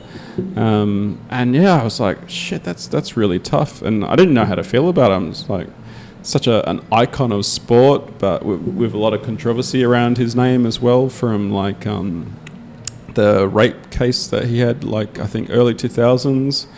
But I just couldn't help. It really, really hurt me when I learned, I think he's got a family of four girls, I think it was. Yeah, and one of them was on the helicopter, and I just thought that's just such a horrible thing, a horrible way to go. Yeah. And especially like when I learnt that the reason he has a helicopter was to cut down the time he spends in traffic so he can spend it with his kids. I was like, fuck, man, that's tough. What were your thoughts, Brett, on the... Well, I've always had quite sort of like mixed thoughts about Kobe, because he was the guy who took over from Michael Jordan. Michael Jordan thought that he had the skills the same as him, and he also played a type of basketball which was very hard. And like, if you look at the way basketball's played now, it's a lot more, I don't know, kind of friendlier, but Kobe was like such a fierce competitor. So I'd always kind of admired him for all the stats that he posted up, the quickest guy to get to like 15,000 points and all of these things. But I'd always had mixed feelings about him because of the controversy before. And even, when he died, they said, he was no angel. And I think that kind of, in a way, glossed over, the rape case, which if you read, it's quite, like I read it the other day, and it's quite telling of another side to him, like the way that he sort of spoke to the police and how he dealt with that whole thing. So, from a deeper perspective, it's made me think about, okay, can you kind of appreciate someone's genius at their sport and what they've done, and this is a really common theme right now. You've got Michael Jackson. Probably I can't think of it. That's probably the biggest one. Michael Jackson at the moment was the most recent one. Do you think that really has anything to do with it, or it's more that celebrity is almost a modern friendship? Like, so you're attached. You think you know this person when really you don't. And the fact that him and his family died in the accident, and when anyone close to you, or like a friend that dies with, like we were saying, that drink driving thing, you imagine what if that happened to my family? Or that's right. I know that's what I sort of thought. Well, I didn't even know. I don't follow basketball. Didn't really know this guy, but it's just once you heard it was him and the daughter, and then the other. There was some other coach there and his family. Then it makes it more real to you as something that could happen. Yeah, and I think that's... Well, but as well, like, I don't own my own helicopter. Like, it's unlikely. I'd like to think I'm going to own my own helicopter and I'm going to be bussing around Sydney to save, a couple of minutes here and there. All of our heads, it's very unlikely. It's very unlikely that would ever happen to me. But I still felt like, Jesus Christ, that's really heavy. Yeah. It's something you wouldn't expect. We live vicariously. I felt really sad for his family. I just and he was such a strong character and stuff like that. Is fucking heavy. Really heavy. I've read since about... At the same time, I haven't read about the rape case, but I knew of it. Yeah. And at the same time, I was thinking, like... It gets you feeling very conflicted, because I read about the rape case, then you read about things that he did as a professional. So I read this account of how he read all of the referees, umpires or referees, the referees' rule book, and he'd worked out that there were certain parts of the basketball court that weren't covered by the referees for like really small amounts of time, because there's like 3 referees. And he'd use that to have areas in the basketball court where he would like double dribble or travel. So the amount of detail that he sort of like had in his profession, and I think he's done like ESPN have got like this series called Details, and he was behind that. So you start to think, wow, this is a guy who's got a philosophy that you can apply to any part of your life. But then again, I think we tend to look at our sporting heroes, and a bit ashamed to say we sort of give them a bit of a pass for the bad things they do. I don't give them a pass, but it's I don't know quite how to sort of deal with that. I used to when I was a kid, but I think going back to like Murdoch taking over football, after Super League in Australia, I stopped following football. Like that killed off football. To see how my sporting heroes, my heroes at the time were the Canterbury Bulldogs, and they were the second team to go to Super League. And straight away, I was like, you thought they were mercenaries? Yeah. It broke my heart, and I was like, nah, I got nothing to do with them. And then the whole of the league, a year later, went to Super League, and I just washed my hands of football. And ever since then, like, I look at sporting heroes, I don't have that attachment. I can, if they're arseholes, I can easily walk away from them. Yeah. And there's been other places or other areas of entertainment where I've done the same thing. I've like had artistic heroes that have like broken my heart, and I'm just like, no, they're scum. Because when you think about it, all right, and it's quite a controversial thing to say, when you think about someone like Kobe Bryant, they've shown amazing drive and ambition, they've won. And but it's about themselves. They've had a single-minded goal to win championships. Yeah. But in a way, that's been like not very altruistic. That's been, at the expense of other things. So we can sort of admire that in a way, but you've got to think, well, someone's so single-minded, and then you've got the rape aspect too. It shows that someone that is quite fundamentally quite sort of, selfish in a way. Yeah. So, and I think that's the same with, most sporting heroes. You think they're great. Like, I think like, I don't know, someone like, was it Andrew Johns? They can be a great rugby league player, but you think about them walking around Newcastle and they'd be like little kings. They wouldn't be as nice a person as you probably think they would be. Yeah. And I think, that's, as you said, when you grow up. I don't know. I just have the assumption that football players are usually assholes.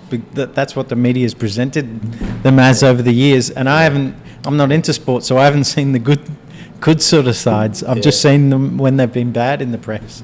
So I probably have the reverse. Yeah. Reverse side. It's been much easier for me. Like from after Super League, all I ever saw year after year was gang rape, normal rape, more gang rape. Just like the Bulldogs and that. Yeah. Oh, just a whole of football. There was always some rape case. Even my little brother was telling me last year there was some rape case with the Dragons. Like, it hasn't stopped. There's always some stupid controversy in rugby league. Yeah. That to me is just like, that was a dumb sport to be following in the first place. I shouldn't have taken. I don't know what it is about rugby league. Maybe it's like the demographic. But it's about celebrity, isn't it? And they're young and they're kind of they're from backgrounds where they're now thrust into a life where they've got like girls and a bit of money. I think it's either two things. I think it's either you have a sport like basketball, and I would hope in a sport like basketball, there's so much fucking money that they have minders for these players because they're massive celebrities, and the babysitters that make sure they don't do anything fucking dumb. And whoever Kobe's babysitter was when he raped the girl. Well, the thing about American sports, like basketball players, if you listen to them being interviewed after a game, they're really articulate. Like, they've been media coached. They're now to explain what they do. And then you see you see a rugby league player, and you think, what? Yeah, they're just coming out with all these cliches. The team tried, and we did our best. And I think we really tried hard. Yeah, gave it our all. And I think in the US, it goes towards, they teach them how to invest their money, how to more life skills, and. I think at the company where we used to work, we had the guy come into an off-site who used to be the CEO of Bulldogs. The Bulldogs, don't know if you were there on that one. But he explained that how he wanted to reverse the culture by teaching these guys, like, family values and trying to get away from that kind of, like, the gang rape. gang rape image that Bulldogs had. Don't do gang rape. So, I think... So can you separate, like, stardom... celebrity from like the family aspect to what the content is, whether it's Michael Jackson, whether it's Kobe Bryant, or well, Michael Jackson, I don't actually think Michael Jackson is guilty. Kevin Spacey, Harvey Weinstein, R. Kelly. That was shit music to begin with, so that's I don't know. His bump and grind is pretty good. So, what? Are you saying being able to disassociate? Yeah. Can you still listen to their music? Well, of course I can say they did an art form, and that art form exists on its own, regardless of their whatever they did. And I think people have like their emotional connection to the art form and perhaps the celebrity. But I think it even happens like one-on-one. Like if you were a parent and your son did whatever they did, you'd still love your child. You wouldn't just go, that's it, I don't love him anymore. And I think that happens also between friendships. So you see with like Tony Abbott going to the jail to visit Pell. Yeah, okay, yeah, he's a convicted molester, but I can see Abbott is a simple guy where he's like, but that's my mate, I'm going to visit my mate. Do you get what I mean? Like people somehow they still have their connection, and that exists. You don't want to throw it away from. But there's also like happened. people like I think John Howard defended. People like John Howard came out and actually defended Pell. Like there's a difference between defending someone and acknowledging what they've done. Yeah. Like my brother, that when he got on his bike drunk and crashed his bike. He knows I won't fucking defend him. I was so disappointed. I tell everyone how fucking angry I was. That really depends on the person. And I have to say, I think it's an intelligence thing. I don't think Tony Abbott's a very intelligent man. But you know how there's those mothers who just like, my son could do no wrong sort of thing. I don't know why he had an Italian accent. He's a Rhodes Scholar. He should be pretty intelligent, right? Yeah, I don't know. You can go to uni and not be intelligent. But I think that's the Catholic thing taken over, because like a few of my friends are Catholic, and I think they're pretty intelligent, but they're just, Pell couldn't have done what he did because of the way the vestibule was laid out, and they just have that. It's like cognitive bias. Yeah, it's a faith thing. Yeah. But I mean, personally speaking, like someone like Woody Allen, for example, I still think his films are really good. I still watch his films. Or R. Kelly. I'm not the biggest R. Kelly film fan, but a few of his songs I like. So it probably depends on the yeah, I understand what you mean. But it depends on your connection to the person as well, I guess. And what's the right way to do it? Like I'm a massive fan of Queens of the Stone Age. Yeah, bless you. What did they do? They're a rock band. I mean, what did they do bad? So let me put the backstory. So my brother's first concert when they were 15 years old, because they grew up in like a small country town. I took him to Sydney to go and see like one of our favourite bands. It was like Foo Fighters and Queens of the Stone Age. Yeah. So I took him to go see Queens of the Stone Age, and they were like, the youngest kids. There was just like, at the Enmore Theatre. Everyone's like, 20s, mid-20s. They're 15-year-olds. Just fucking loving it and stuff. My little brother Adam almost picked up because some girl thought he was so cute being at the Queens of the Stone Age concert. And so we've just loved Queens of the Stone Age our whole life. Yeah. And then a couple of years ago, Josh Holmes, the lead singer, is at a gig and he kicks some fucking photographer in the head, like this female photographer with a camera. And I'm just like, what a fucking arsehole, what a fucking dickhead. And since then, I still listen to the music sometimes, but for a good like 2 years, I was just like, just fuck off. Like, just what a fucking piece of shit. And I don't like the other fans who are just like, oh, it's alright, it's fine. Like, I'm like, who the fuck are you? He just assaulted some woman, basically got away with it, and nothing came with that either. And that really pisses me off. He hasn't paid any sort of prize. And so I still look at. I'm just like. Tell you a good thing to watch. A good thing to watch is that thing on Netflix about Hernandez. Hernandez, what's that? He's an American football player in the NFL, and he literally, I think he won the Super Bowl. And next season they're having a regular team. He played for the Patriots, which is like one of the top team basically in the US. And he committed like double murders and just like. What? I think I heard about this. This was the guy with the brain shit. Well, they said he had like CTE, and they studied his brain. Yeah. But it's like you really see the culture of, and they showed him before. He played for the Gators, like a college team, and the amount of crap he used to do there and used to get away with because of like. Well, you're in the Florida state team. You got to play on Saturday. Yeah. That whole we'll give you a pass. He was kind of built up the whole time, so no one ever told him right from wrong. No one ever told him. Yeah, they always pat him on the back, like just keep like getting the ball in the touchdown zone, and you can do whatever the fuck you want. Beside a car and just shot 2 people inside it because they spilt a drink on his shoes in the nightclub. And He actually did get away with that one. But really? But he was in jail for another homicide that he did. So he became a serial killer, basically, and that's when they put him away. Well, they couldn't work out why he did what he did. Yeah. Like, he got a $40 million 3-year contract with the Patriots. I wonder how many people he actually killed before that no one knows about. Well, yeah. Because the thing was, it's a really interesting... Or the team knows about, they just hid it for him. And the team, the weird thing is the team was a very, like New York Patriots, a very kind of like Bible Belt type of team. Like they've got this coach who's like, you know, very sort of like pro-Christian. Like Tim LaBelle's there, the big player, and he used to have like John 3:19 written on his face and everything like that. Jesus. So then you've got Hernandez who came into that, and he was supposed to come into this team and it was supposed to help him, but he just, you know, went to practice and then he became like a gangster afterwards. So, and that team, the New York Patriots, enabled what he did because they bought him his own little apartment. And this is it, enabling. So I think, like, because he's getting the results. I really struggle if I'm on Spotify and I see Queens of the Stone Age. I don't want to give them a play because that's giving them money. That's putting money. Yeah.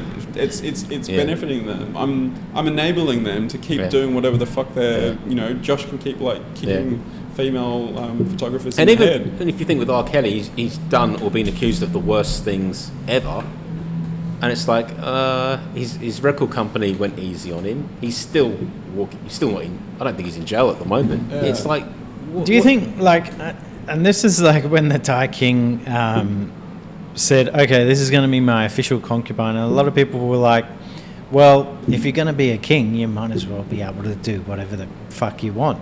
And I think there's part of that with celebrity as well. Like people think, well, if you're R. Kelly, you should be able to do whatever you want. Girls. I'm not saying it's a good thing. I'm not saying that I think that. I'm saying that there's an audience that thinks that. And maybe this comes back to what we were talking about before about education. People are just so fucking dumb. Like if you're poorly educated, you'll let people have a past like this. Yeah.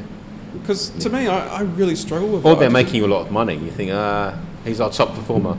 I can kind of understand that. I can kind of understand the monetary part of it, where you just like, you know, they're just, it just goes back to coal. You know, all these people are getting lots of money. Politicians are getting lots of money from coal. I'm a record producer, and like, you know, my star wants to piss on a little girl here and there, or you know, wants to rape this girl over here. They're making me money, so you turn a blind eye. Yeah. Hopefully, I can throw, you know, X amount of dollars at the judge so they can keep, you know, making whatever they want to make. Yeah. But from a fan perspective, so I kind of get. I think you're kind of fucked up in that position. Like you're blinded by money. But I can kind of understand it. But from the I think the difference between your experience was that you saw it or you saw a video of it, whereas most fans, like say with Michael Jackson, they're not going to believe it. There was no video of it. It was just a written word, you know. Okay. So I didn't see the video of him actually kicking it. I read about it. I'm like, that's fucking disgusting. Like I was really fucking like I fucking love the Queens of the Stone Age. Yeah. I fucking love this band. And Josh just ruined all those years, like my memories of my brothers, you know, taking them to the. Why did he do it? I think it's just drugs. I think it was just taking too many drugs on a night. Well, there's your get out. Rick James. I'm Rick James, bitch. Yeah. But there's your excuse if you're a fan. Oh well, you know, he's off his head on a cocktail of stuff. If you can't handle the drugs, then fucking don't take them. But he's a rock star. It's what he does. So you should be able to handle the fucking drugs, you know? Again, if you're a rock star, you should be able to handle your fucking drugs. Yeah. Doesn't mean you... No, there's another rule book for these people, unfortunately. But there's not. There isn't. And it's weird because, like, we all talk about, like, cancel culture like it's a thing. But when Josh can kick a woman in the head... Yeah. And he's still making money. He's still producing. I guarantee you there'll be another. But maybe if that was done nowadays, he wouldn't be. This was 2 years ago. 2 years ago. This was after Harvey Weinstein and the Me Too movement. Oh, okay. So he's still performing. He'll still be touring. He'll still make records with Queens of the Stone Age.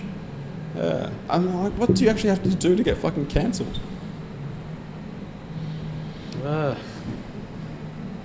Not perform anymore, I guess. You just have to be good. Be good at what you do, and then you never get cancelled. And that comes back to the Kobe Bryant thing. Like he was just really, really good at what he did.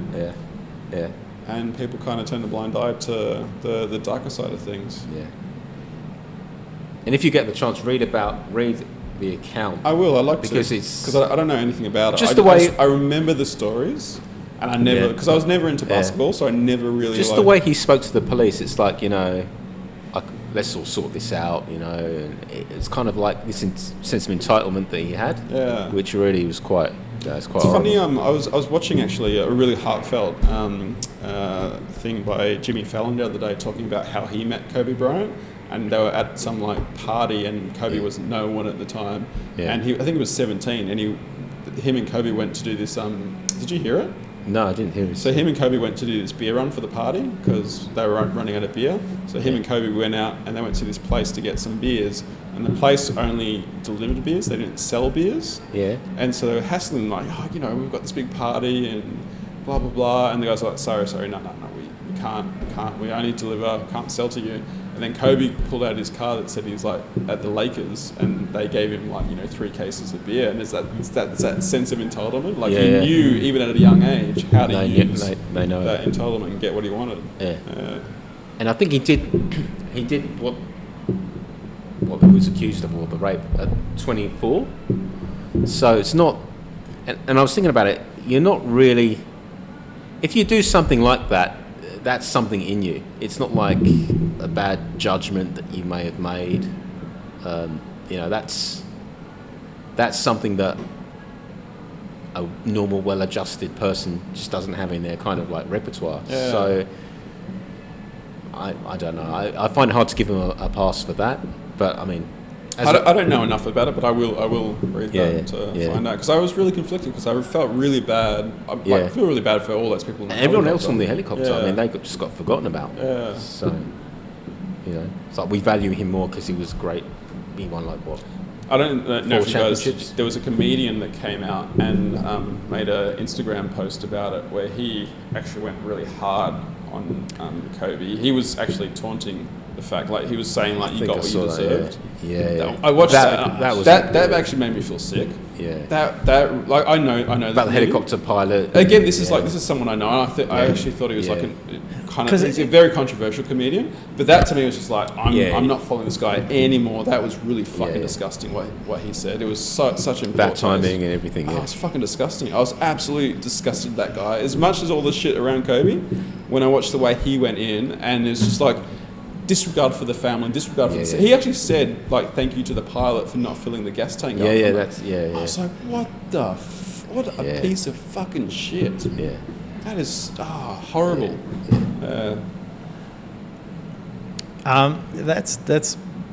Because there was a coach and his family, and that reminded me of this video of this... it was an Arab Australian comedian talking about reverse racism and how racism against anyone who's white is not racism because of all this. He goes through all of these historical things. And to me, I'm more of an empiricist, that a bad thing is a bad thing. Yeah. It doesn't matter about what happened before. It's still a bad fucking thing. And that's the exact same example. I don't know why I'm bringing that up, but that whole two wrongs don't make a right.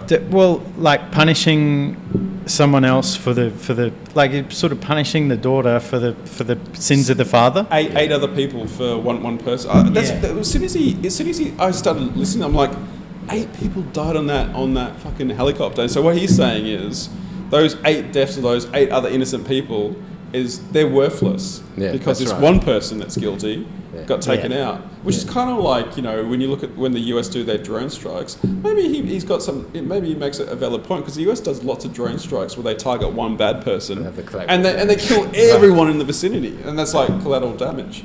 From his name's Ari Shaffir, so from Ari's perspective, they're just collateral damage. The US does that all he's the probably time. just trying to be those edgy comics where there's a big nuance between Jim Jeffries, who does something edgy but then has a point, and then guys who just be edgy and have let me say this at the most controversial time. It wasn't the least bit funny. There was, and I guess humor is subjective, but there was just nothing fucking funny. There was no joke. Yeah, he was just haha, you died, and thank you to the pilot for not filling up the gas tank. Just scum. Yeah. If you're going to be controversial, you've got to be funny.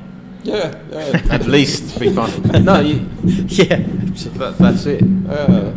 That's the job of a comedian. But also, at the same time, I guarantee you there'll be people, Ari fans, that will stand by him after this. Actually, I know Joe Rogan's they're mates, and I guarantee you, Joe's been avoiding the topic. He released 3 MMA podcasts after it because I'm pretty sure he didn't want to talk about it. Then he had one about Kobe or about he had 3. Joe released 3 MMA podcasts after Ari's thing, and I'm pretty sure he did that on purpose not to address Ari.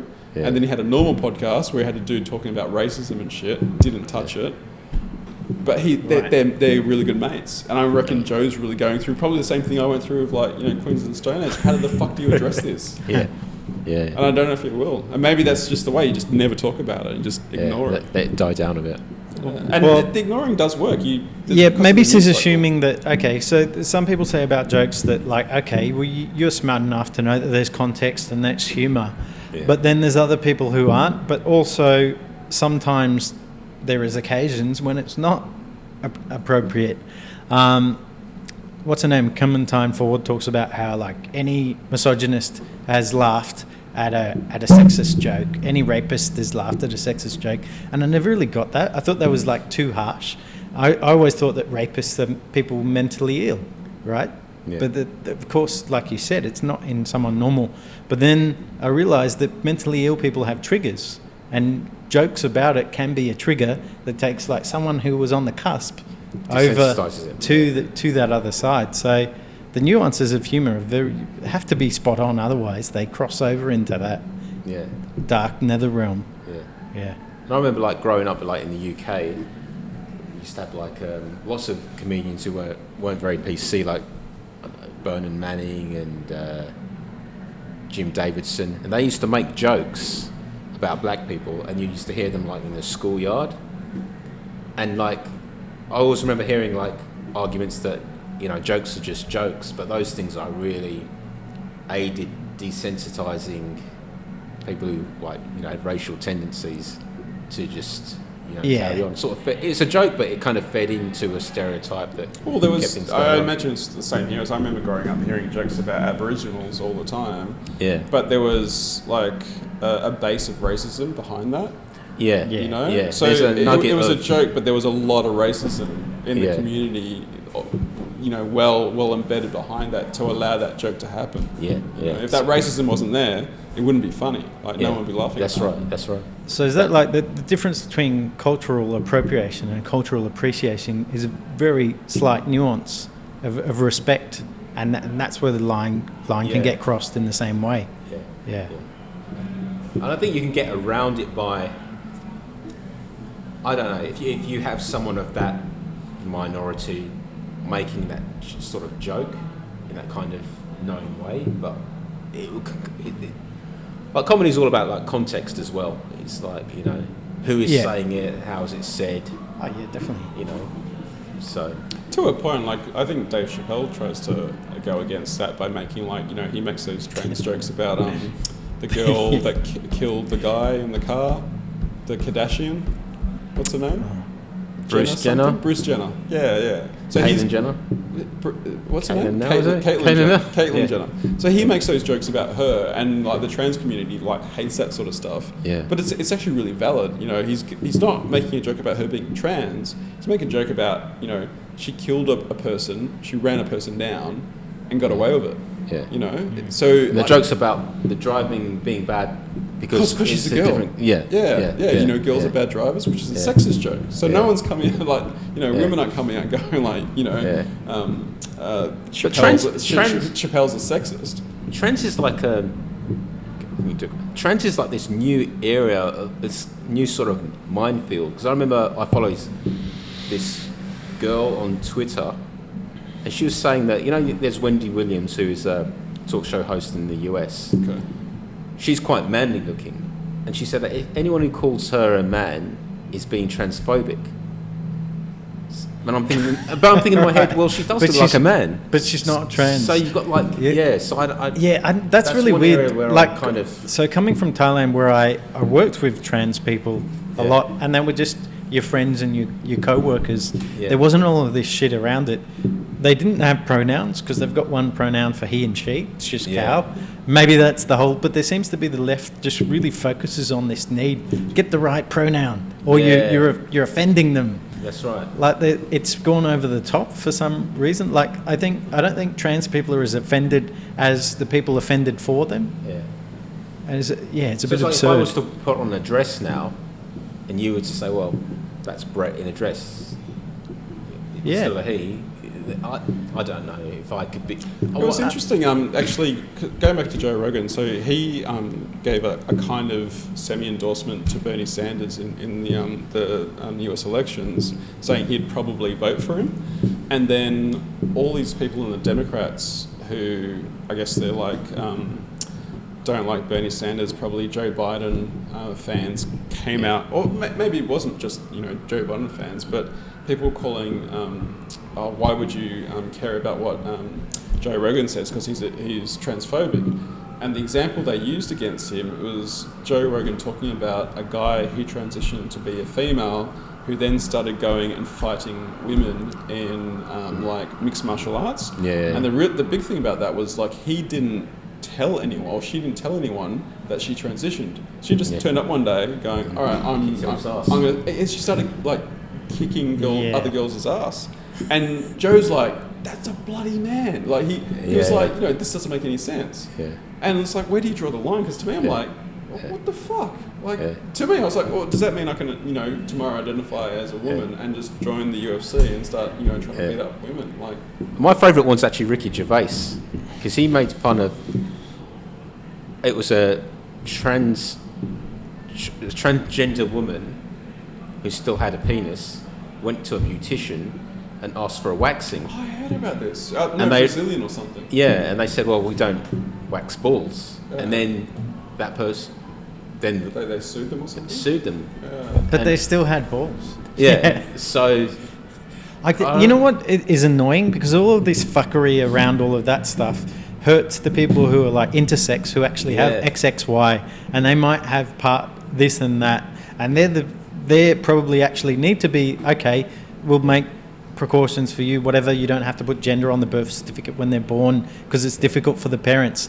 But all of this other shit just makes their lives difficult. I think there's not that much other shit. I think like in the States there's all this talk about like, what bathroom are they going to use and stuff, which I've never understood, because I've like, there's unisex. If you ever come to the Wild Rover, there's a unisex bathroom. So if you're scared of like, sharing a bathroom with guys or girls, don't come to the Wild Rover. So if you're American and this is a huge issue.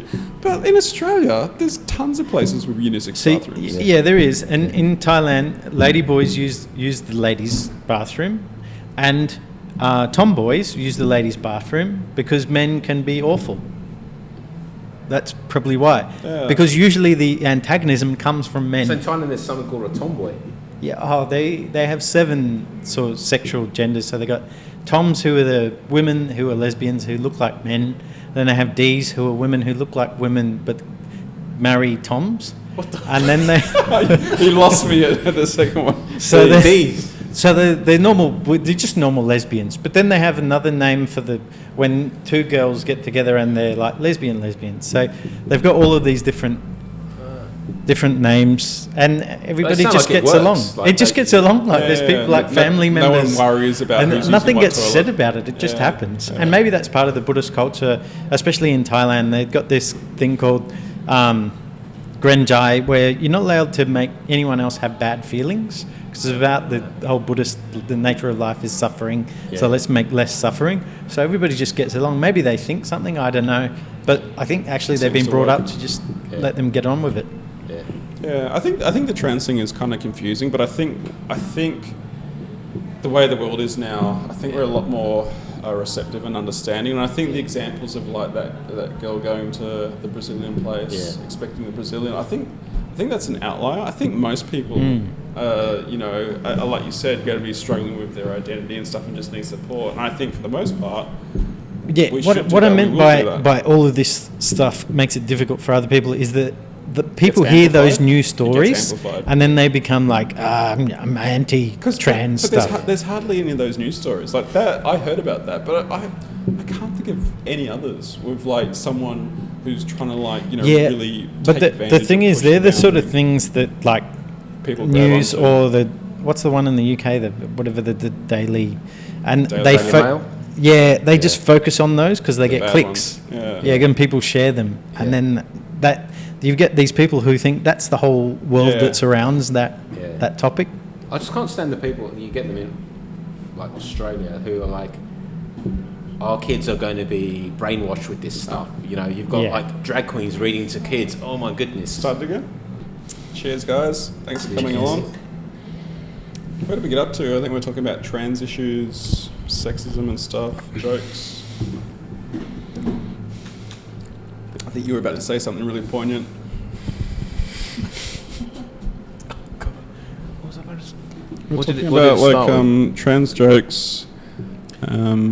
Understanding. I was talking about like how things have changed. That example of that one woman with the Brazilian issue isn't indicative of like the broader base. Well, I was going to sort of say, and it might be sort of a bit controversial. I'm trying to say, like, up until very recently, gay used to be the thing that used to like shock people. Yeah, agreed. But now it's like, oh, if you're gay, oh, so what, But I think the new thing is all the gender pronouns. And I think that's because I've known girls who that is a girl, but I've got it's she now wants to be called he. Yeah. And I'm like, well, she hasn't even been through the surgery or taken any medication. This is a weird thing I find actually, like on I guess the more conservative side of politics, where there's this weird thing like I actually don't give a fuck what someone wants me to call them or act around them. I mean, it can get confusing. Like I've got to think, all right, he or she, or Zer or whatever the hell they want. Yeah. I have to think, but I don't care. But it's been made into a big thing. Well, you would offend them if you slip up. But So you're on like. But then I'd apologise because I'm bound to slip up. And the funny thing, I was getting on a plane from Brisbane to Sydney, and in front of me there was a woman who, as she got on, the hostess said, "Oh, you're just up here, sir. Welcome." And she went, "I'm not a sir." And then we sat down, and I told her how in Thailand they've got just one pronoun, and she said, "Well, why didn't she just use my name? I just like if you're confused." Just use my name. She had the ticket. She could have gone. I guess she would have done Mr. or Mrs. So it's the English language is just a minefield for this. And should we be getting offended because it's actually a language deficit? It's not actually an intent deficit. People like Ben Shapiro who believe that you can't change a pronoun. A pronoun is a fixed thing. Yeah, this guy really shits me. I can't stand that guy. I think he's a piece of shit. Facts and feelings guy. Yeah. Did you see when he got destroyed on the British show? There was this British TV host, not politician, journalist that was interviewing him, and Ben was just like, you're no one. Who are you? He was challenging him on questions and stuff, and he just took him apart. It was about a year ago. No, I haven't seen that one. But just in general, Ben's the kind of guy that's like, oh no, you have to be a male or a female and stuff. Like he can't get his head around just like it's to me it's such a simple thing. Yeah. Like you said, call someone by their name. To me, it's the emotion he attaches to. It's like this is the end of the world. If I'm not going to get my baby girl to call that to me. But have you seen that ABC series where you can't ask them that, and they had intersex people, and it was like, so what have you got? And one was like, well, I've got one testy and one ovary, and I've got a penis and a vagina. So when those people, like, what do they do when they're confronted? You're either a man or a woman. Well, I'm both. Yeah. Like, so there is, and that's 1 in 1,000. It's actually more common than you think it is. So, yeah. But yeah, I don't have a problem with being wrong. Like, if I insult someone, like, and it goes back to what you're saying, like the intent. I'm not trying to insult them. If I do, I'll just apologise and I'll learn from the experience and move forward and go, all right, I won't. Okay, so I think the problem is when people say, no, I'd like to be called her. And then they go, well, no, I'm not going to call you that. And but who would ever do that in day-to-day life? That's what I mean. It's just people trying to make a point. Yeah, that's what I don't get. It's like, You're dying on this stupid hill, like for what purpose? Like it's so counterproductive. There's other more important things to be worried about in the world. Yeah. I sort of almost feel like we've gone through a stage where we've never been drafted to go to war. There's been no world wars. There's no real big problems in the world at the moment. So we've got to find something to have a issue with. Yeah. I mean, it's climate change. It's gender identity in the Western world. It's I think we're progressing society because of that peacetime. We're able to think through these things because we've got time to do it. Yeah. And society will change, and we'll see differences because of that. Like we will progress in thought rather than in sort of, I don't know, warring between nations. But we'll progress in thought while at the same time our education standards are falling to what they were like 10, 20, 30 years ago. Like it's because we're trying to do too much with education. Well, in a place like Australia where we put a lot of like funds into things like private education and allow certain parts of the community to fall behind in public education. Yeah. So that makes, but it's like, it makes the society as a whole much worse off. I've always felt like we've had old-fashioned values of education where it's reading, arithmetic, writing, and then we've tried to reinvent the wheel, say, well, it doesn't matter if a kid uses wrong grammar. We know what they were trying to say in the story. We're going to give them a tick anyway. And we've tried to sort of use all of this kind of like science of education, and we've ended up with an education system where kids don't learn geography. They don't know the capitals of cities anymore. They don't learn those traditional things. And now we're complaining that why don't kids know where Uruguay is, or and I think that's been the problem. I think in the UK as well, but certainly in Australia, we've tried to let's make it easier for the kids. Let's give them laptops, make that test multiple choice. Yeah, I don't know. I haven't seen the outcomes of recent education to know if... You'll probably experience it. Yeah, I will experience. My son started his first day of school, so we used see to how have that goes. learning, our generation. I just have the times table. Okay, so I think the difference is that the problems we are solving as adults aren't the same problems we were solving when we were kids. And that's because we need thought of innovation. We need to be able to... so they know to let kids go for longer with play learning and stuff like that, because it's about... We've got all of these ideas and we've got all of these things, and you don't really need to be a linguist or a mathematician.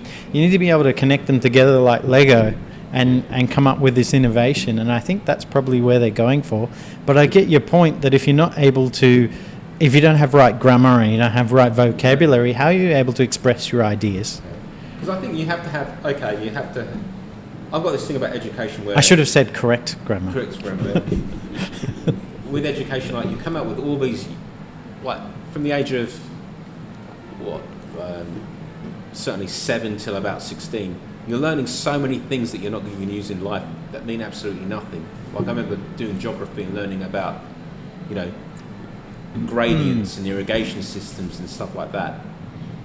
And I think instead of that, I should have learned geography in its traditional sense, and then on top of it, that sort of education, learn about education as in, what do you do with a paycheck? How do you invest? How do you do this? These are the things. Definitely. It all becomes about money. And also a well-rounded education. I always thought that, like, around year 9 and 10, you should come up with a product idea, and then you do the marketing spiel in English.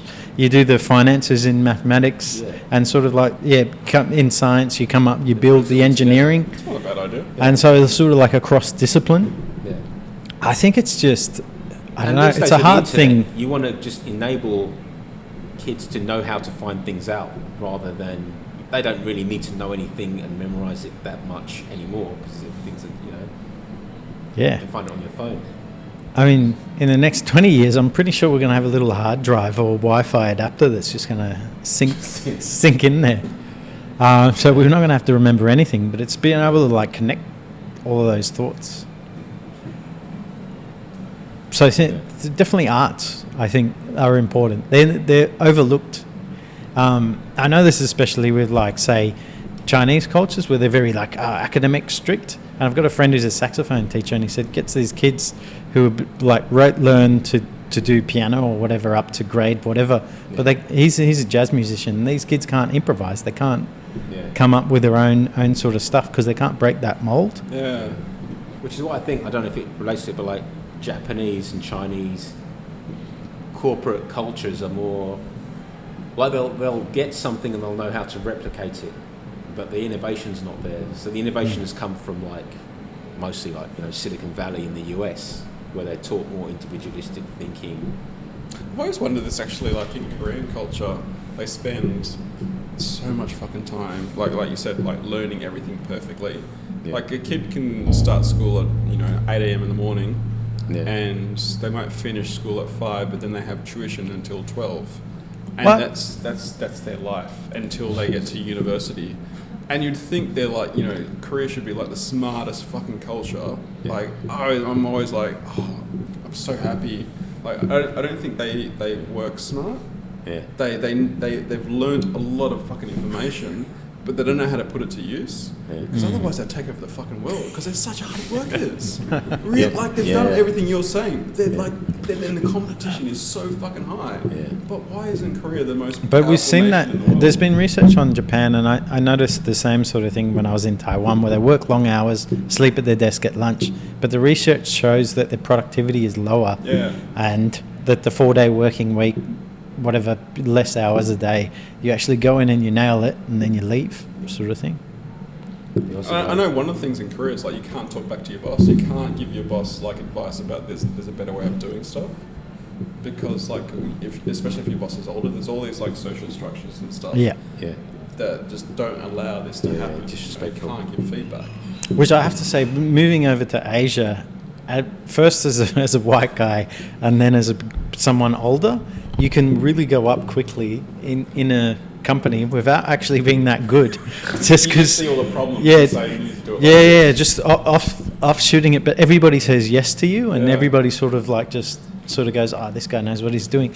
And I'm not saying I did it so much. I did go up to like a development manager role pretty quick, but I've seen all my friends go up to like whatever program manager, district, Southeast Asia production manager and stuff really quickly, and you thought, wow, in Australia that would be years and years of work, but it's like 6 months, 10 months. Yeah. Cool. Where's this?